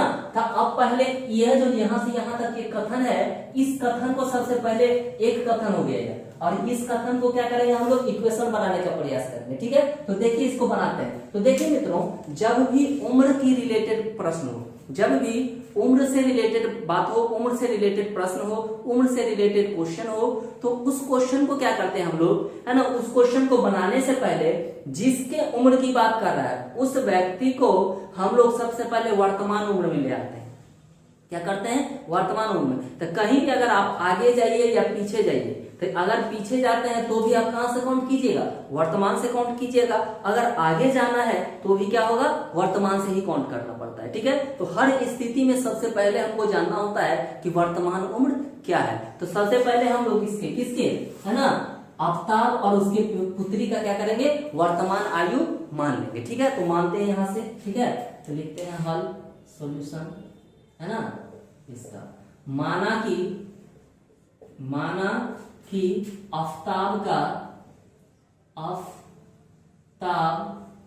का वर्तमान आयु, क्या आयु, वर्तमान का आयु अगर आप नहीं जानते हैं तो आगे पीछे नहीं जा सकते हैं, इसलिए वर्तमान आयु मानना जरूरी होता है। यह सब बात समझिए कि क्वेश्चन को सीखते कैसे, सोचते कैसे। ठीक है, चलिए, तो माना कि वर्तमान आयु क्या हो गया, मेरा वर्तमान आयु, आफ्ताब का वर्तमान आयु बराबर क्या है, x वर्ष है, मान लीजिए। ठीक है, तो उसकी पुत्री का क्या होगा, वर्तमान में कुछ मान लेते हैं। आप थोड़ी ना उसी की उम्र के जैसा होगा, x नहीं मान सकते। x जब मान लिए तो दूसरा क्या होगा, दूसरा मान होगा। क्यों, क्योंकि यह जो है सो क्या था, यह चैप्टर ही क्या था, दो चर वाले एक रेखीय समीकरण का युग्म, है ना। तो दो चर में मानना होगा, तो एक चर x मान लिए तो कोई और चर मानना होगा। तो मान लेते हैं क्या, तथा, है ना, पुत्री का वर्तमान आयु, लिख दीजिए यहाँ आयु बराबर क्या मान लेते हैं, y वर्ष है। ये तो मेरा वर्तमान हो गया। अब आइए प्रश्न में क्या करता है। ठीक है, तो प्रश्न में कहता है ना, प्रश्न में कह रहा है क्या, 7 वर्ष पूर्व। तो 7 वर्ष पूर्व मतलब क्या, 7 वर्ष पहले, 7 वर्ष पहले का बात करें तो जैसे अभी हम आप लोग को तत्काल एक एग्जांपल दें कि जैसे अभी मेरा वर्तमान आयु कितना है, 18 वर्ष है, मान लीजिए। ठीक है, मान लेते हैं, है नहीं, मेरा ऐसे आयु है मेरा 22 वर्ष। ठीक है, तो मान लेते हैं कि अभी तत्काल मेरा आयु कितना है, 22 वर्ष है, जो भी है। ठीक है, 22 वर्ष है। तो 22 वर्ष से अगर हम लोग 7 वर्ष पूर्व का बात करें, मतलब पहले का बात करें, तो क्या होगा, 22 में से क्या करेंगे हम लोग, 7 को घटाएंगे ना, तभी तो वहां तक पहुंचेंगे। पहले मतलब भूत में जाने के लिए क्या करते हैं, घटाते हैं, और भविष्य में जाने के लिए क्या करना होता है, जोड़ते हैं। तो यहाँ भूत का बात कर रहे हैं तो क्या करेंगे, घटाएंगे। तो यहां से हम लोग लिखते हैं 7 वर्ष बाद, है ना। तो कितना, 7 वर्ष पूर्व का बात करेंगे। तो 7 वर्ष पूर्व में आफ्ताब का आयु क्या हो जाएगा, आफ्ताब का आयु क्या हो जाएगा, अभी है वर्तमान है x में से क्या करेंगे, 7 घटा लेंगे, तो यही क्या हो जाएगा, x माइनस 7 जो होगा क्या होगा, मेरा 7 वर्ष पूर्व का आयु होगा। तो उसी तरह से अभी जो उसकी पुत्री होगी तो 7 वर्ष पहले उसकी पुत्री का भी निकालना होगा। तो 7 वर्ष पुत्री का निकालिए, पुत्री की आयु क्या हो जाएगा, इसका है y, तो y में से 7 जाएगा, तो यह क्या हो जाएगा, 7 वर्ष पूर्व उसकी पुत्री की आयु होगी। तो यहाँ सोचिएगा मित्रों, क्वेश्चन कह रहा है कि 7 वर्ष पूर्व तुमसे 7 गुनी आयु का था कौन, आफ्ताब जो है अपने पुत्री से 7 गुनी आयु का था। कब, 7 वर्ष पूर्व। तो प्रश्न से आते हैं हम लोग, लिखते हैं प्रश्न कह रहा है कि यह जो x-7 है वो और यह y-7 है वह, इस दोनों में रिलेशन क्या है, इस दोनों में रिलेशन यह है कि यह उम्र जो है x-7 मतलब आफ्ताब का उम्र, यह उम्र इसके उम्र से 7 गुना है ना। कब, 7 वर्ष पहले। ठीक है, 7 वर्ष पूर्व। तो जब यह 7 गुना है इससे, तो दोनों बराबर कब होगा, जब हम लोग इसमें भी 7 से गुना करेंगे तब, है ना, कि उसके पुत्री की उम्र में 7 से गुना करेंगे तब दोनों आपस में बराबर होगा। और जैसे ऐसा किया तो मेरा इक्वेशन बन गया। तो इस इक्वेशन को सजा के लिख दीजिए। तो यहाँ से हो गया x-7 बराबर 7 से गुना कीजिए तो दोनों में गुना होगा। तो 7 से 1 में किए तो 7y और 7 से 7 में किए तो -14 है। अब यहाँ से सोल्व कीजिएगा मित्रों, तो एक जाति वाले को एक जाति वाले के पास लाएंगे, तो इस y को उठाइए इधर लाइए और इस -7 को उठा के इधर लाइए। तो यहाँ से कीजिए, तो यहाँ से जैसे करेंगे, यहाँ x अपनी जगह पे है, 7y इधर आ जाए तो माइनस में 7y हो जाएगा, क्यों? क्योंकि प्लस में है, बराबर इधर है माइनस में 49 और यहाँ माइनस में, तो उधर जाएगा क्या हो जाएगा प्लस में 7। तो यहाँ से हो गया मित्रों कि x माइनस 7y बराबर कितना, -40 में से 7 है ना, जुड़ेगा तो क्या हो जाएगा, माइनस में से बचेगा, घटाइए, इसमें से इसको जोड़िएगा तो क्या हो जाएगा, -42 हो जाएगा। और यह हो गया मेरा इक्वेशन 1। तो मेरा इक्वेशन 1 मिल गया हमको। अब हम लोग दूसरे कथन पर विचार करेंगे, इसी कथन से आगे बात करते हैं। एक इक्वेशन मेरा प्राप्त हो गया, इसी का युग्म निकालेंगे, मतलब इसका अगला समीकरण निकालेंगे। कह रहा है कि अब से 3 वर्ष बाद मतलब भूत का, है ना, भूत में जा रहे हैं, सॉरी भविष्य में जा रहे हैं, ठीक है ना। तो भविष्य में जाएंगे तो क्या होगा, जुड़ेगा, जो भी होगा जुड़ेगा। तो 3 वर्ष बाद का बात कर रहा है, तो 3 वर्ष वर्तमान में क्या होगा, 3 वर्ष 8 होगा, है ना। तो अब हम लोग यहाँ बात करते हैं किसका, है ना, 3 वर्ष पूर्व का। तो लिखते हैं यहाँ से, अब 3 वर्ष क्या बाद 3 वर्ष बाद जो है, 3 वर्ष बाद किसका, आफताब का आयु क्या हो जाएगा, आफताब का आयु हो जाएगा कितना, अभी वर्तमान x है, जो भी काम करना है वर्तमान के साथ करना है, ठीक है। यहाँ भी वर्तमान के साथ गए तो पीछे आए तो वर्तमान के साथ, और यहाँ भी जो भी होगा वर्तमान के साथ। 3 वर्ष बाद, तो अभी से 3 वर्ष बाद, जैसे अभी मेरा है 22 वर्ष, तो आगे 3 वर्ष बाद क्या होगा, 3 वर्ष जोड़ देंगे उसमें, तो यही है। तो आफताब का x है, तो क्या हो जाएगा, 3 वर्ष बाद x प्लस कितना 3 हो जाएगा। तो ये हो जाएगा क्या, मेरा आफताब का आयु हो जाएगा। और पुत्री की आयु क्या हो जाएगा, पुत्री की आयु क्या होगा, उसके भी क्या होगा, 3 जुड़ेगा तो हो जाएगा y प्लस 3। लेकिन यहाँ इस दोनों के, है ना, आयु में संबंध क्या है यहाँ, तो प्रश्न से देखिए क्या संबंध कर रहा है। प्रश्न कह रहा है कि x प्लस 3 जो है, यह x प्लस 3 y प्लस 3 से क्या है, 3 गुना है। कह रहा है अब से 3 वर्ष बाद, है ना, क्या है, हम तुमसे केवल 3 गुना आयु के रह जाएंगे, 3 गुने आयु का रह जाता है। मतलब यह जो है, यह x प्लस 3 इससे कितना है, 3 गुना है यह। तो दोनों बराबर कब होगा, जब इसमें हम लोग क्या करेंगे, 3 से गुना कराएंगे, तो 3 से हमने इसमें गुना करा दिया। अब यहाँ से क्या हो गया, इसको जब सोल्व करेंगे तो इक्वेशन 2 निकलेगा। तो निकालिए, यहाँ से हो गया x प्लस 3 बराबर कितना, 3 से गुना कराएंगे तो 3y, अब प्लस कितना, 3 दिया गया 9। अब यहाँ से सोल्व कराइए, एक जाति को एक जाति वाले के पास, तो यह y है, y आ जाएगा x वाले के पास, और 3 है, यह आ जाएगा संख्या वाले के पास। तो लाइए इसको एक दूसरे के पास, तो यहाँ से हो गया x, है ना, माइनस में 3y इधर आएगा, तो माइनस में 3y बराबर इधर आएगा प्लस में 9, प्लस 3 इधर जाएगा तो -3 हो जाएगा। अब इसको सोल्व कराएंगे मित्रों, तो x माइनस 3y बराबर हो जाएगा 9 में से 3 गया तो 6। ये हो गया मेरा समीकरण 2। अब मेरा समीकरण 1 और समीकरण 2 क्या हो गया, प्राप्त हो गया। मतलब क्या, मेरा बीजीय रूप प्राप्त हो गया, यह बीजगणितीय रूप मेरा आ गया। बीजगणितीय यही ना होता है, एक्स वाई के फॉर्म में लिखते हैं हम लोग, तो बीजगणितीय रूप तो प्राप्त हो गया। अब इससे कह रहा है हम लोग को क्या करने के लिए, ग्राफ खींचने के लिए, क्या करने के लिए, ग्राफ में व्यक्त करने के लिए। तो ग्राफ में व्यक्त करने के लिए मित्रों हम लोग क्या करेंगे, ग्राफ में जब हम लोग को इसको व्यक्त करना होगा तो इसको क्या करेंगे, पहला समीकरण और दूसरा समीकरण को क्या करेंगे हम लोग, पहला समीकरण और दूसरा समीकरण को क्या करते हैं, बॉक्स बनाते हैं, और बॉक्स में इसका वैल्यू क्या करते हैं, सॉल्व करते हैं। तो देखिए हम लोग इसका बॉक्स बनाने जा रहे हैं। देखिए, तो यहां से आप क्या कीजिए, समीकरण पहला है तो इसके लिए बॉक्स बनाइए, और कम से कम 2 वैल्यू लिखिए, उससे ज्यादा 3 वैल्यू लिख सकते हैं, है ना, उससे ज्यादा भी लिख सकते हैं। तो इस समीकरण के लिए हम लोग क्या करते हैं, बॉक्स बनाते हैं, और साथ में क्या करते हैं, इस समीकरण के लिए क्या करते हैं, बॉक्स बनाते हैं। तो बनाइए, एक्स और वाई का वैल्यू निकालिए। तो यहां से हम लोग निकालते हैं समीकरण 1 के लिए। आइए देखते हैं समीकरण 1 के लिए। समीकरण 1 के लिए समीकरण 1 क्या है मेरा, समीकरण ये है। इसमें क्या करते हैं, x या y का वैल्यू कुछ भी मान सकते हैं। यदि x का वैल्यू मान ले, यदि x बराबर क्या मान ले, कुछ मान लीजिए 7 6 के 42, है ना। अगर x नहीं रहेगा तो 7 से 42 कट जाता है, x का वैल्यू हम 0 मान लेंगे, है ना। यहाँ x का वैल्यू क्या मान लिए, 0 मान लिए। तो यहाँ से क्या हो जाएगा मित्रों, 0, x का वैल्यू 0 हो गया ना, तो 0 और माइनस कितना 7y बराबर -42। यहाँ से सोल्व कराइए, 0 को उधर भेजिए तो -7y बराबर हो गया -42 और यहाँ -0, एड होकर के माइनस में ही 0 रहेगा तो -7y बराबर हो गया कितना -42, माइनस से माइनस कैंसिल हो गया और 7 से ये कटा कितना बना 7 6 के 42 है ना। तो इसलिए y का वैल्यू कितना हो गया मित्रों 6 हो गया। तो y का वैल्यू कितना आ गया मेरा 6 हुआ। इसी तरह से एक बार और हम लोग सोचेंगे, ठीक है, एक बार और सोचिए, यदि x का वैल्यू कुछ और लेते हैं, क्या ले लें, है ना, x का वैल्यू हम लोग क्या ले लेते हैं माइनस में 7 ले लेते हैं, या नहीं तो प्लस में 7 ले लेते हैं, ठीक है, जो भी विचार में रखें ले लीजिए। हमने क्या किया x का वैल्यू 7 ले लिया, ठीक है, तो x का वैल्यू जैसे ही 7 लिया तो देखिए यहाँ से क्या होगा, यहाँ हो जाएगा 7 माइनस 7y बराबर -42, ठीक है। अब यहाँ से देखिए -7y और यह 7 उधर जाएगा तो हो जाएगा -42 और यह प्लस इधर जाकर माइनस में 7 हो गया, यहाँ से हो गया -7y बराबर कितना, माइनस माइनस जुड़ जाएगा तो माइनस हो जाएगा कितना 49, माइनस से माइनस गया 7 से घटेगा तो 7 में, तो है ना, तो यह क्या हो गया 7 हो गया, यह भी 7 तो y भी कितना हो गया 7 हो गया, ठीक है।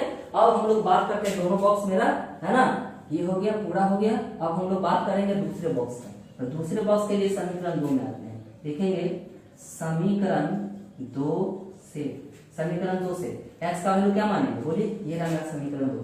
तो x का वैल्यू यदि हम लोग 0 मानते हैं तो 3 से यह कैंसिल हो जाता है, ठीक है। तो रखिए यदि x इज इक्वल टू 0, आप कुछ भी रख सकते हैं, इसमें आप स्वतंत्र है ना, आप कुछ भी सोच सकते हैं, कुछ भी यहाँ रख सकते हैं, कुछ भी आप बना सकते हैं, लेकिन ग्राफ जब आएगा ना उसका तो हम जो भी माने थे उसका, ये जो भी माना था उसका, कोई जो भी मानेगा उसका ग्राफ क्या होगा एक ही होगा, ठीक है। इसलिए मान जो भी आया उससे कोई बहस नहीं है, ग्राफ मेरा सबका क्या होगा एक ही होगा। देखिए यहाँ से 0 पुट करते हैं, तो 0 पुट कीजिए समीकरण 2 में, तो x हो गया 0 -3y बराबर 6, तो यहाँ से हो जाएगा मित्रों -3y बराबर 6, 0 इस तरह जाएगा तो -0 हो जाएगा, तो यहाँ से हो जाएगा 3y बराबर कितना 6, इसीलिए y बराबर क्या हो जाएगा मित्रों 3 से ये कट जाएगा 2 बार में, माइनस इधर भेज देता -2, ये हो जाएगा मेरा -2।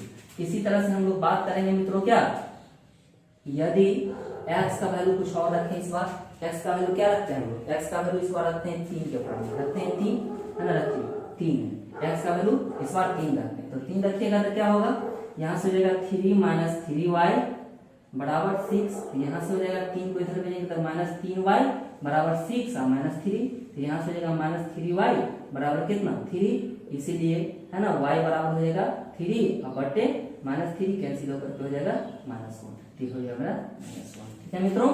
अब दोनों बॉक्स मेरा क्या हो गया तैयार है, मेरा दोनों बॉक्स क्या है तैयार है, बस अब क्या करना है ग्राफ खींचना है। तो ग्राफ खींचने के लिए हम लोग क्या करेंगे, है ना, देखिए हम एक साइड मिटाने का प्रयास करते हैं, आप लोग क्या कीजिएगा इसको पोज करके, है ना, आप लोग लिख लीजिएगा। तो देखिए हम लोग ग्राफ खींचते हैं, तो ग्राफ खींचने के लिए क्या होता है मित्रों, है ना, भुज और कोटि की आवश्यकता होती है और एक दूसरे के प्रति 90 डिग्री पे क्या कराना होता है प्रतिच्छेद कराना होता है। तो देखिए भुज और कोटि ले रहे हैं हम लोग मित्रों, हमारे YouTube चैनल पे आपको, है ना, हर क्वेश्चन जो भी क्वेश्चन होगा उस क्वेश्चन को सीखने का तरीका बताया जाता है कि कैसे हम सीख सकते हैं। ये नहीं कि क्वेश्चन हम बना लिए और आप वहां से क्या किए रट लिए, ऐसा कुछ नहीं होता है। हमारे YouTube चैनल पे आपको बेसिक से सारी बात क्या किया जाता है बताया जाता है ना, तो बता देंगे इस तरह से, ठीक है ना। देखिए अब यहाँ से हम लोग क्या करेंगे ग्राफ खींचेंगे, जैसे हम लोग पीछे ग्राफ खींचेंगे, ठीक है। तो यहाँ से ग्राफ खींच रहे हैं, तो एक लेंगे वर्टिकल, एक लेंगे हॉरिजॉन्टल, है ना, ये x हो गया, ये x डैश हो गया, ये y हो गया और ये y डैश हो गया, ठीक है मित्रों।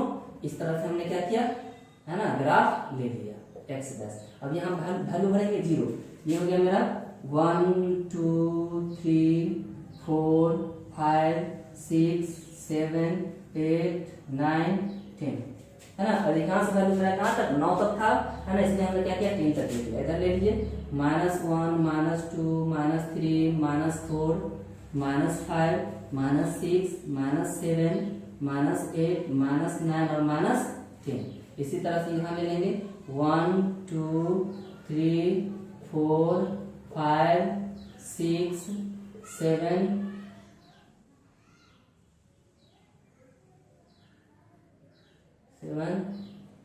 8 9 जाएगा 10। इसी तरह से नीचे भी ले लेंगे, -1, -2, -3, -4, -5, -6, -7, -8, -9 और -10।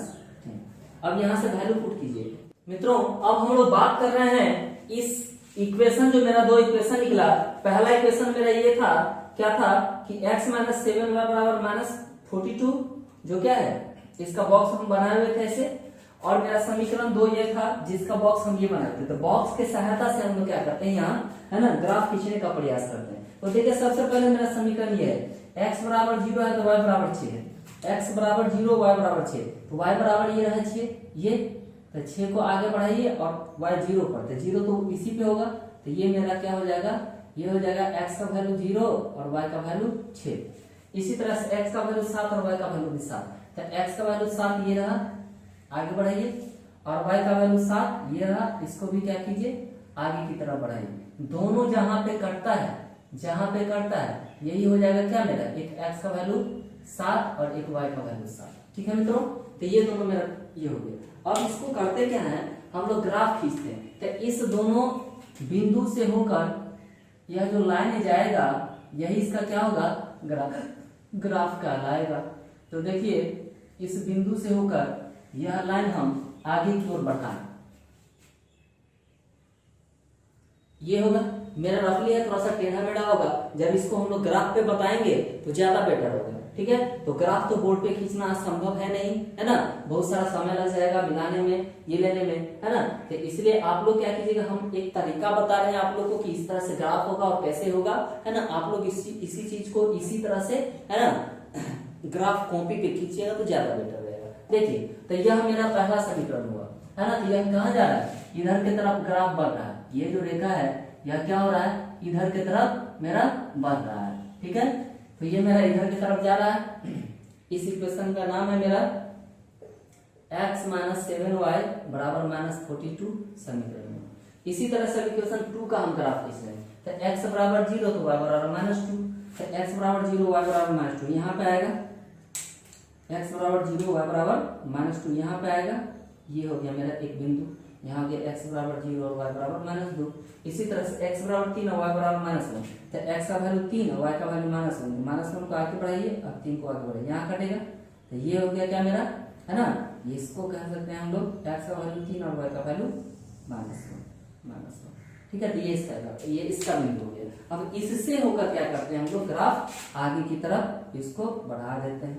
ये जब आगे की ओर बढ़ेगा मित्रों, ये ऐसे बढ़ेगा, तो ये जब मेरा आगे की ओर ऐसे बढ़ते गया, है ना, ऐसे बढ़ते गया, ऐसे बढ़ते गया, है ना। तो पहले मेरा यह बिंदु था, उसके बाद ये बिंदु आया, तो ग्राफ मेरा क्या हो रहा है, इधर की तरफ जा रहा है। तो ग्राफ को ऐसे दिखा देंगे, ठीक है। और यह क्या है, इस तरह से ऐसे बढ़ते हुए, ठीक है। तो यह जो ग्राफ था मेरा, यह ग्राफ क्या होगा, इस ग्राफ का नाम है आपको, है ना, क्या था, x - 3y, x - 3y is equal to क्या, है ना, 6, यह है क्या, इक्वेशन 2। तो यह ग्राफ हुआ मेरा। यहाँ तो बोर्ड पे मेरे पास कैपेसिटी है नहीं, जगह है नहीं जहां मिलेगा। ठीक है, तो यह कहीं ना कहीं क्या होगा मित्रों, यह जो ऐसे जा रहा है, यह जा रहा है, तो देखिए यहाँ क्या हुआ, फैला होगा, और इधर क्या सिकुड़ते जा रहा है। तो जैसे सिकुड़ते जाएगा तो वह हम लोग कह सकते हैं वह क्या होगा, कहीं ना कहीं जाकर के क्या होगा, वह मिलेगा। तो जहां पे मिलेगा, जहां पे एक दूसरे को कट करेगा, जैसे देखिए हम छोटा सा बना के दिखा रहे हैं, जैसे ये मेरा ग्राफ था। ठीक है, तो यह लाइन जो है मेरा, ये लाइन ऐसे गया और ये लाइन मान के चलिए ऐसे गया, मान के चलिए जहां पे कटा, है ना।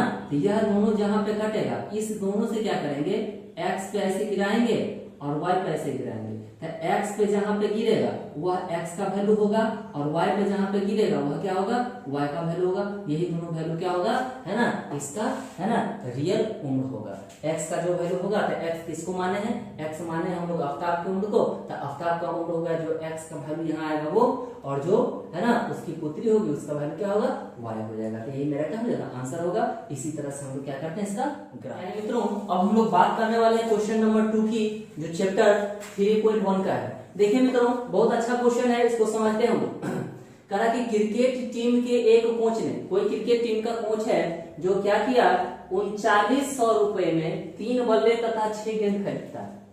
बाद में उसने एक और बल्ला तथा उसी प्रकार का 2 गेंद 1300 रुपया में खरीदा। तो इस स्थिति को बीजिए, गणितीय रूप में व्यक्त कीजिए। तो सबसे पहले तो देखिए यहां से यहां तक है ना कि क्रिकेट टीम के एक कोच ने 3900 रुपए में 3 बल्ले तथा 6 गेंद खरीदा।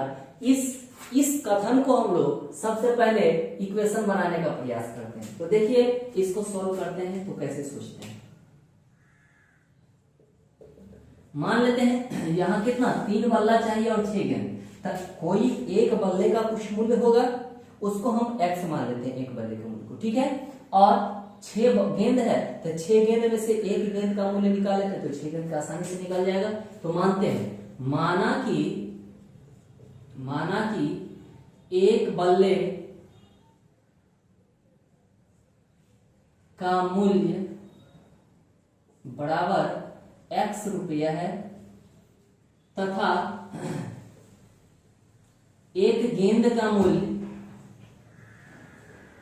बराबर y रुपया है, ऐसा हमने मान लिया। एक बल्ला का मूल्य है x रुपया तथा एक गेंद का मूल्य है ना y रुपया। तो अब यहां से हम लोग जब इक्वेशन बनाने का प्रयास करेंगे तो देखिए प्रश्न क्या कह रहा है, प्रश्न से चलिए। प्रश्न कह रहा है मित्रों, प्रश्न कह रहा है कि 3 बल्ले है ना, तभी प्रश्न मत लिखिए, पहले एक बल्ला निकाल लीजिए, 3 बल्ला का निकालिए, इसलिए 3 बल्ले का मूल्य बराबर कितना हो जाएगा, एक बल्ले का x है तो 3 को 3 से गुना कर देंगे x को, तो क्या हो जाएगा, यह x 3x जो आएगा वह क्या आएगा है ना, 3 बल्ले का मूल्य आ जाएगा तो 3x रुपया हुआ। इसी तरह से और 6 गेंद का मूल्य निकालते हैं तो क्या हो जाएगा, 6 को y से गुना करा देंगे तो क्या हो जाएगा मित्रों, 6y मेरा ये हो जाएगा। तो अब देखिए, अब प्रश्न से लिखेंगे, यह प्रश्न क्या कह रहा है, प्रश्न कह रहा है, हमको प्रश्न कह रहा है मित्रों कि 3 बल्ला और 6 गेंद कितना में खरीदता है, दोनों मिलाकर के 3900 रुपया में।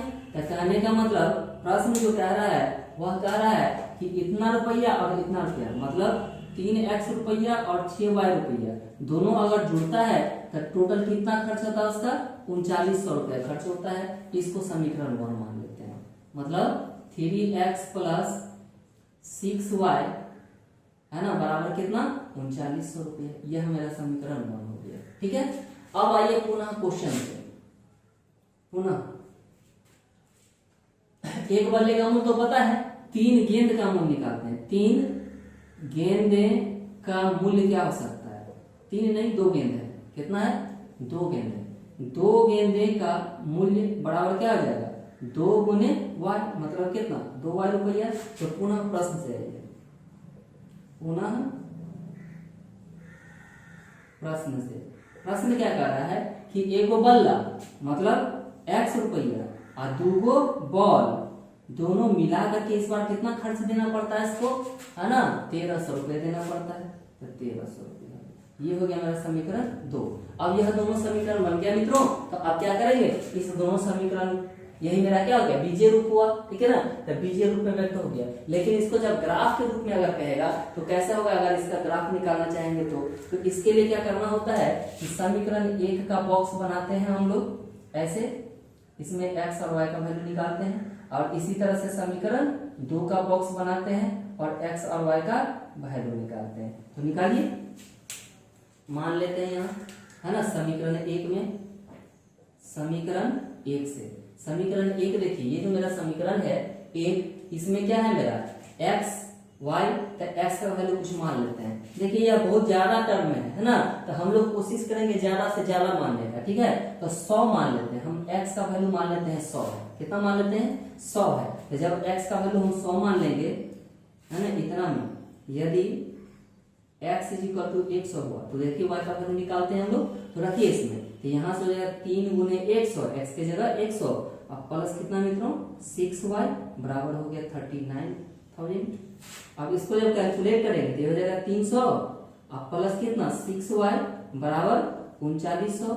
अब 300 को इधर भेजिए तो यहाँ से लिख सकते हैं हम लोग कि 6y बराबर कितना 3900 और माइनस कितना 300। अब घटाइएगा तो क्या हो जाएगा, यहाँ से 6y का वैल्यू हो जाएगा कितना 3600 और जैसे 6 से इसको काटिएगा तो ये हो जाएगा 600, है ना। तो y का वैल्यू हो गया 600। तो यहाँ से हो गया y बराबर कितना 600। तो यहाँ अगर 100 माने तो y का वैल्यू आ जाएगा 600। अब यदि x का वैल्यू कुछ और मान ले, x का वैल्यू क्या मान ले, x का वैल्यू हम लोग 300 मान लेते हैं, 300 है, ठीक है। तो चलिए x का वैल्यू यदि 300 होगा तो यहाँ से कैलकुलेट करेंगे तो क्या हो जाएगा मित्रों, यहाँ हो जाएगा 3 इंटू 300 अब प्लस कितना 6y बराबर कितना 3900।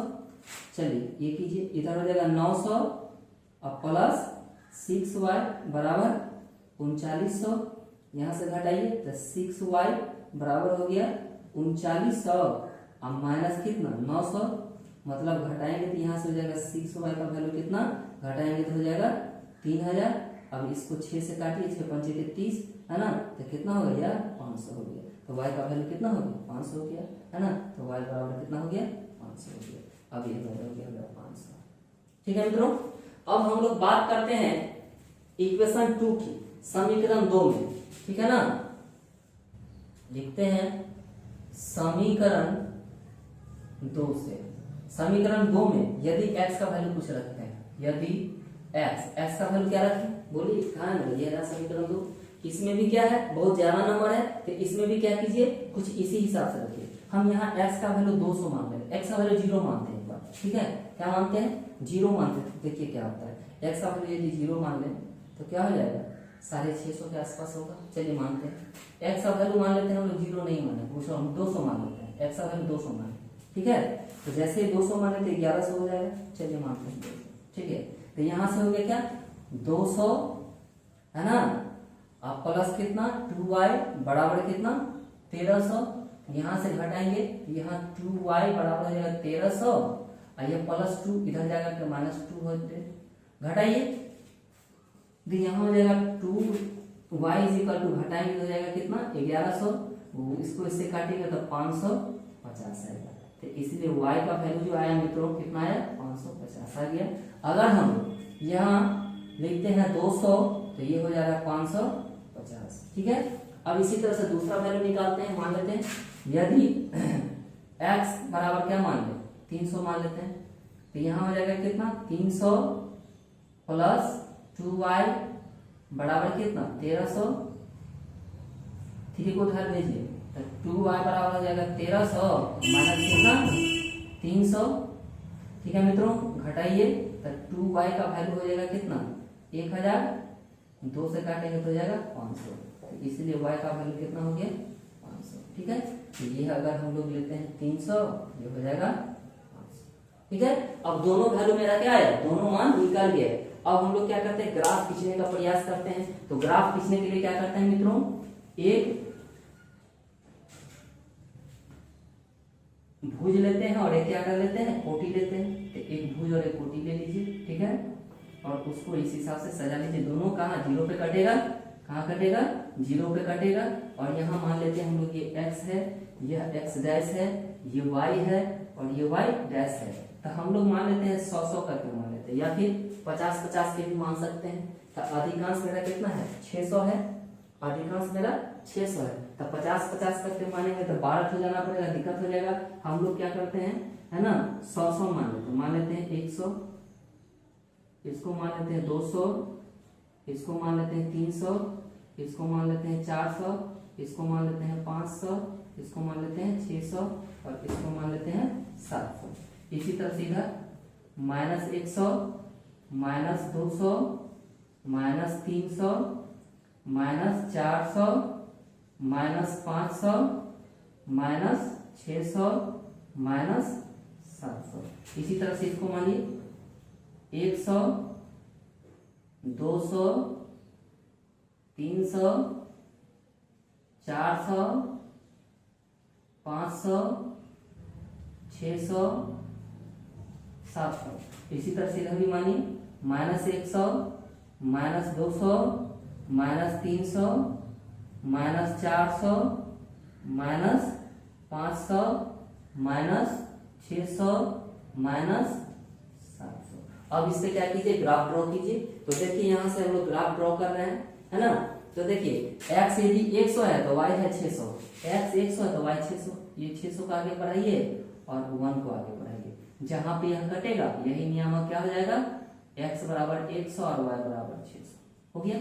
इसी तरह से मित्रों आगे हम बात करते हैं, यहाँ x का वैल्यू कितना 300 तो y का वैल्यू 500, x का वैल्यू 300 तो y का वैल्यू 500, तो 500 को बढ़ाइए आगे और 300 को बढ़ाइए आगे।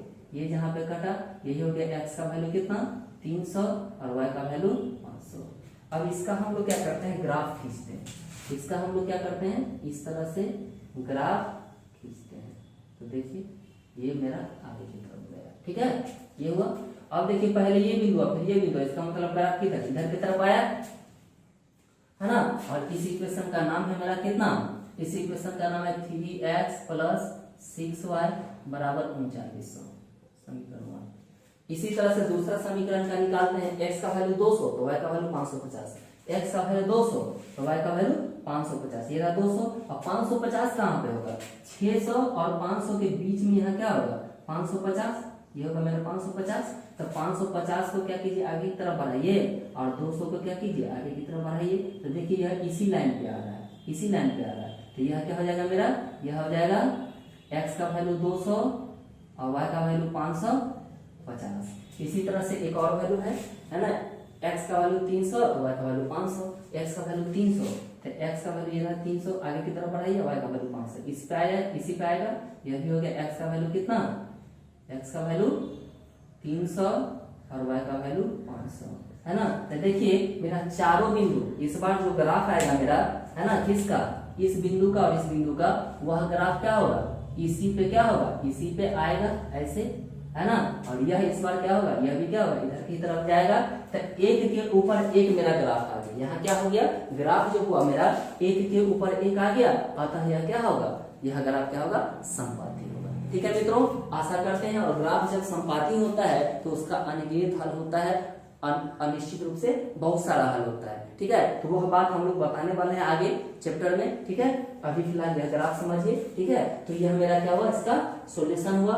मित्रों अब हम लोग बात करने वाले इस चैप्टर का लास्ट क्वेश्चन, है ना, प्रश्नावली 3.1 का यह लास्ट क्वेश्चन है, तीसरा। देखिए इसमें क्या कह रहा कि 2 केजी सेब और 1 केजी अंगूर का मूल्य किसी दिन 160 रुपया है। मतलब कोई व्यक्ति जो है सो बाजार जाता है और 2 केजी सेब खरीदता है, 1 केजी अंगूर खरीदता है, तो दोनों मिलाकर के उसको कितना पैसा देना पड़ता है, 160 रुपया देना पड़ता है ना। तो फिलहाल पहले हम इसका इक्वेशन बनाते हैं। तो देखिए इसका इक्वेशन कैसे बनाते हैं, तो लिखिए पहले तो 1 केजी दोनों का वैल्यू मान लेते हैं, ठीक है ना, कि 1 केजी सेब का कुछ मूल्य है और 1 केजी अंगूर का कुछ मूल्य होगा, उसके अनुकूल इसको सोल्व करते हैं। तो मान लेते हैं कि माना कि 1 केजी सेब का मूल्य बराबर कितना है, x रुपया है, ठीक है, तथा 1 केजी अंगूर का मूल्य बराबर कितना है, y रुपया है, ठीक है। तो अब आइए, इसलिए हम लोग बात करते हैं कितना, 2 किलो सेब का। तो 2 केजी सेब का मूल्य कितना हो जाएगा मित्रों, मूल्य बराबर हो जाएगा कितना, 1 किलो का x है, इसको क्या करेंगे 2 से गुना करा देंगे, तो 2x रुपया क्या हो जाएगा मेरा 2 किलो का मूल्य हो जाएगा। इसी प्रकार क्या करते हैं, 1 किलो अंगूर का तो हम लोग मान ही लिए, ठीक है, तो 1 ही किलो अंगूर है, ठीक है। तो चलिए प्रश्न से आते हैं। तो प्रश्न क्या कह रहा है, प्रश्न कह रहा है कि अगर 2 किलो सेब है ना और 1 किलो अंगूर, अगर यह दोनों लेता है तो उसको कितना रुपया देना पड़ता है, 160 रुपया देना पड़ता है ना।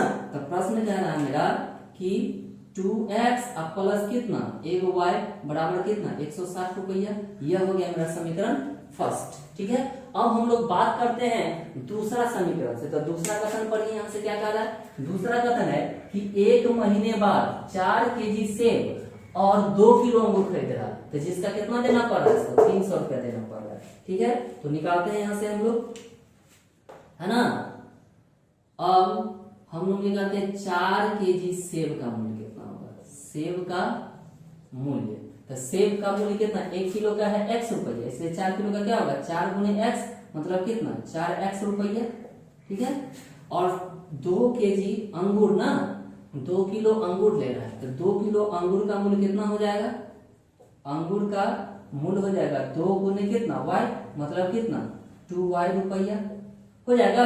तो अब प्रश्न देखिए क्या कर रहा है, प्रश्न कह रहा है 4x और 2y यह दोनों अगर मिलता है तो कितना रुपया उसको, है ना 300 रुपया देना पड़ता है। तो जब यहाँ से हम लोग पुनः प्रश्न पे आएंगे तो लिखते हैं पुनः प्रश्न से, पुनः प्रश्न से मतलब पुनः प्रश्न कह रहा है क्या कि इस बार अगर 4 किलो सेब खरीदता है और 2 किलो अंगूर खरीदता है तो दोनों मिला करके उसको कितना 300 रुपया देना पड़ता है। यह हो गया मेरा समीकरण 2।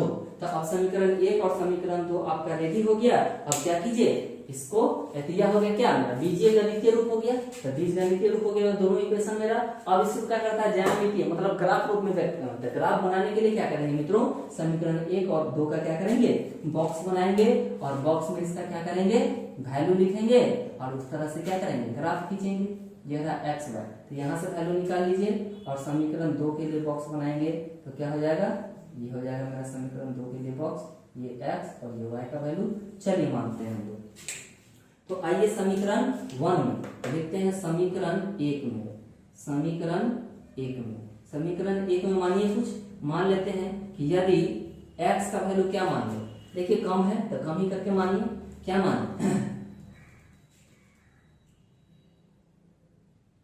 160 है, यहां मान लेते हैं हम लोग क्या 25 मान लेते हैं कि 25 मान लेते हैं, x का वैल्यू कितना है 25 है मेरा, ठीक है। तो देखिए यहाँ से क्या है, मान लीजिए कि x का वैल्यू 25 है तो क्या हो जाएगा यहाँ 2 गुने 25 है ना, अब प्लस y बराबर हो गया 160। तो यहाँ से जब सोल्व करेंगे तो हो जाएगा 50 प्लस y बराबर कितना 160।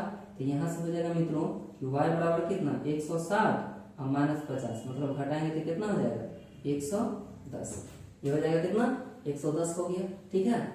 इसी तरह से मान लेते हैं कि यदि x का वैल्यू कुछ और है, इस बार x का वैल्यू क्या मान लें 25 माने हैं, इस बार मान लेते हैं हम 50 मान लेते हैं, x का वैल्यू कितना है 50 है तो मानिए तो यहाँ से क्या हो जाएगा समीकरण 1 में, समीकरण 1 है मेरा 2 गुने x मतलब 50 और प्लस y बराबर कितना 160, घटाइए यहाँ से सोल्व कीजिए तो 50 दूनी की 100 और प्लस y बराबर 160। अब यहाँ से सोल्व करेंगे 100 को उधर भेजिए तो y बराबर हो जाएगा 160 और माइनस 100 मतलब घटाएंगे तो कितना हो जाएगा, घटाने के बाद हो जाएगा 60, इसलिए y का वैल्यू कितना हो गया मित्रों 60 हो गया, है ना। तो जब यहाँ x का वैल्यू हम लोग 25 माने थे तो y का वैल्यू कितना आया था 110 आया था, और यहाँ x का वैल्यू हम 50 माने तो y का वैल्यू कितना आ गया 60 आ गया, ठीक है।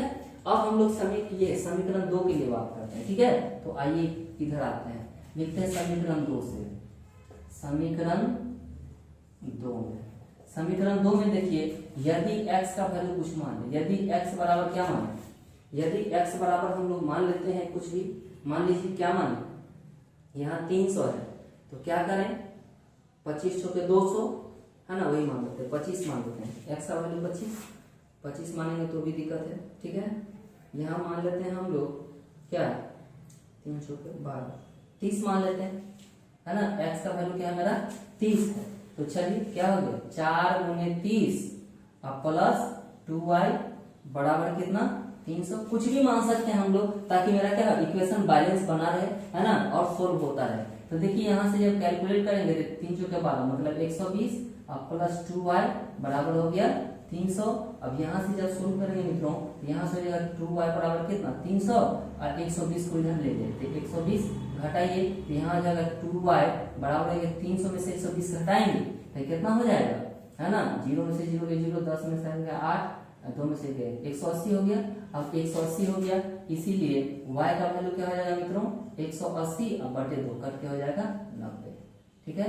तो यहाँ अगर हम लोग x का वैल्यू 30 माने हैं तो y का वैल्यू हो गया 90, इसी तरह से x का वैल्यू कुछ और मान लीजिए, और यदि x का वैल्यू कुछ और हो गया, क्या हो गया x का वैल्यू हम लोग मान लेते हैं क्या इस बार x का वैल्यू मान लेते हैं हम 50, 60, 70 कुछ भी मान लेते हैं, 70 मानते हैं, ठीक है। तो मानिए तो 70 मानते हैं तो क्या होता है, तो x का वैल्यू 70 लिखिए इसमें, तो 4 गुने 70 अब कितना प्लस 2y बराबर हो गया 300, घटाइए यहाँ से, तो 7 चौके 28 मतलब 280, अब प्लस 2y बराबर हो गया 300, अब यहाँ से ले जाइए 280 को इधर ले जाइए तो यहाँ हो जाएगा 2y बराबर हो गया 300 और माइनस कितना 280, घटाइए मित्रों तो यहाँ से हो जाएगा 2y बराबर कितना 300 में से 180 गया तो कितना हो जाएगा, शायद 120 होगा, कितना होगा 120 होगा, नहीं है 120 नहीं होगा, सिर्फ 20 आएगा, 20 आएगा, है ना, 0 में से 0 10 में तो कट गया, हाँ तो 20 हो गया, इसीलिए y का वैल्यू कितना हो गया मित्रों, y का वैल्यू हो गया 20 बटे 2 कैंसिल हो गया 10, तो इसलिए y का वैल्यू कितना हो गया 10 हो गया। तो जब इसका 70 लेते हैं तो इसका वैल्यू 10 होता है। तो देखिए दोनों मेरा यह बन के रेडी हो गया। अब इसका क्या करते हैं हम लोग, ग्राफ खींचते हैं। तो ग्राफ खींचने के लिए क्या करेंगे हम लोग, एक लेंगे क्षैतिज और एक लेंगे वर्टिकल, ठीक है, ले लीजिए, है ना। ये हो गया मेरा क्या, ये हो गया x, ये हो गया x डैश, ये हो गया मेरा y और ये हो गया मेरा y डैश, ये 0 पे कटा।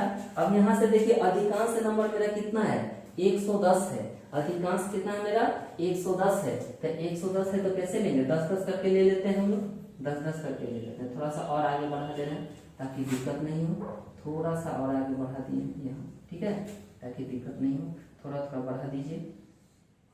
ये y है डैश और ये क्या है मेरा, ये है मेरा y, ठीक है। चलिए यहाँ से देखते हैं, ये हो गया मेरा 10, 20, 30, 40, 50, 60, 70, 80, 90, 100, 110, 120, इससे ज्यादा नहीं चलेंगे, ठीक है।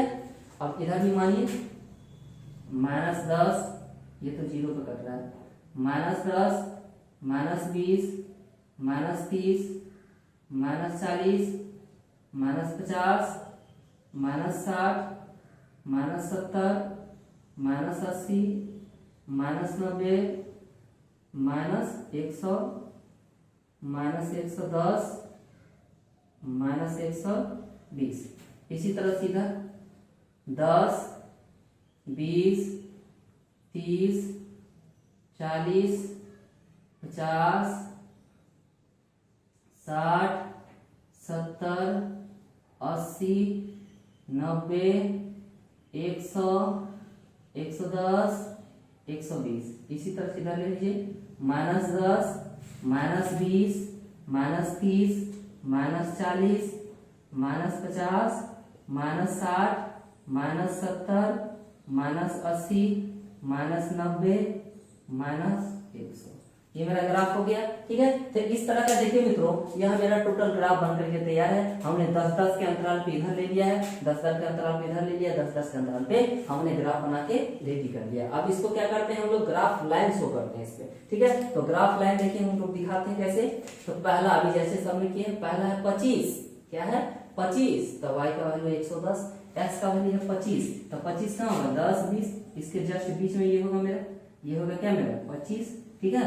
और ये क्या 110, तो 110 को आगे की तरफ बढ़ाइए, अब 25 को क्या कीजिए ऊपर की तरफ बढ़ाइए, जहां दोनों कटेगा वही क्या हो जाएगा, एक हो जाएगा मेरा 25, एक हो जाएगा 110।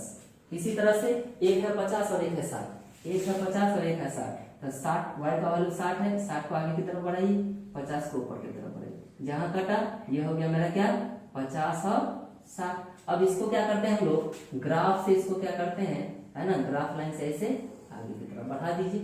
इस तरह से क्या करेंगे, आगे की तरफ बढ़ा रहे हैं। तो पहले ये बिंदु था, फिर ये बिंदु आया, इसका मतलब ग्राफ किधर जा रहा है, नीचे की ओर जा रहा है, ठीक है। और इसका इस इक्वेशन का नाम क्या है मेरा 2x, ये है मेरा 2x plus y is equal to क्या था बेटा 160 समीकरण।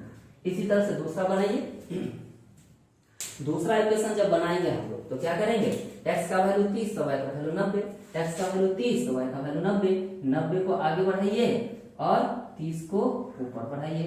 ये जहां पे कटा ये हो गया मेरा क्या, x का वैल्यू हो गया, x का वैल्यू हो गया 30, और y का वैल्यू हो गया 90। इसी तरह से हम लोग क्या करेंगे, x का वैल्यू 70 और y का वैल्यू 10 है ना। x का वैल्यू 70 लीजिए, x का वैल्यू 70 और y का वैल्यू 10, 10 को आगे की तरफ बढ़ाइए और x को 70 की तरफ रखिए। ठीक है, तो ये हो गया मेरा क्या, x का वैल्यू 70 और y का वैल्यू 10 है ना, ये हो गया। अब इसको जब हम लोग खींचेंगे तो कुछ इस तरह से जाएगा, कुछ इस तरह से जाएगा, तो ये हो गया मेरा दूसरा समीकरण। ये भी क्या हो गया, पहले ये फिर ये इधर की तरफ जा रहा है और ये हो गया मेरा दूसरा समीकरण। कैसा, दूसरा समीकरण है मेरा 4x प्लस 2y बराबर 300। ये हो गया मेरा समीकरण 2 है ना। तो यही मेरा क्या हो गया, ग्राफ हो गया। और इसका ग्राफ अगर देखिएगा तो एक इस तरफ से जा रहा है, उसके जस्ट नीचे से एक ग्राफ जा रहा है, मतलब दोनों क्या है, समांतर है। ठीक है मित्रों, आशा करते हैं कि समझ में आया होगा, है ना। अब हम लोग बात करेंगे अगले चैप्टर में एक्सरसाइज 3.2 का, है ना। तो अगर हमारा वीडियो आपको अच्छा लगता है ना, तो लाइक करें, सब्सक्राइब करें और अपने मित्रों में क्या करें, है ना, एकदम जबरदस्त रूप से शेयर करें, है ना, ताकि, और बेल आइकन को दबाना ना भूलें। अगर बेल आइकन को अगर आप दबाते हैं तो हम जो भी वीडियो यहाँ से अपलोड करेंगे और डालेंगे तो वह आप तक सीधा डायरेक्ट पहुंचेगा, है ना। इसलिए बेल आइकन को दबाना ना भूलें, है ना। सब्सक्राइब करें, अगर हमारे YouTube चैनल पे नए हैं तो जरूर सब्सक्राइब करें। Thank you. और वीडियो को देख करके निकले नहीं मित्रों, वीडियो को जरूर लाइक कर दें, है ना। इससे हम लोग का थोड़ा सा हौसला बनता है कि हाँ बच्चे कम से कम, है ना, लाइक तो कर रहे हैं। ठीक है मित्रों, मिलते हैं नेक्स्ट वीडियो में, तब तक के लिए थैंक यू, धन्यवाद।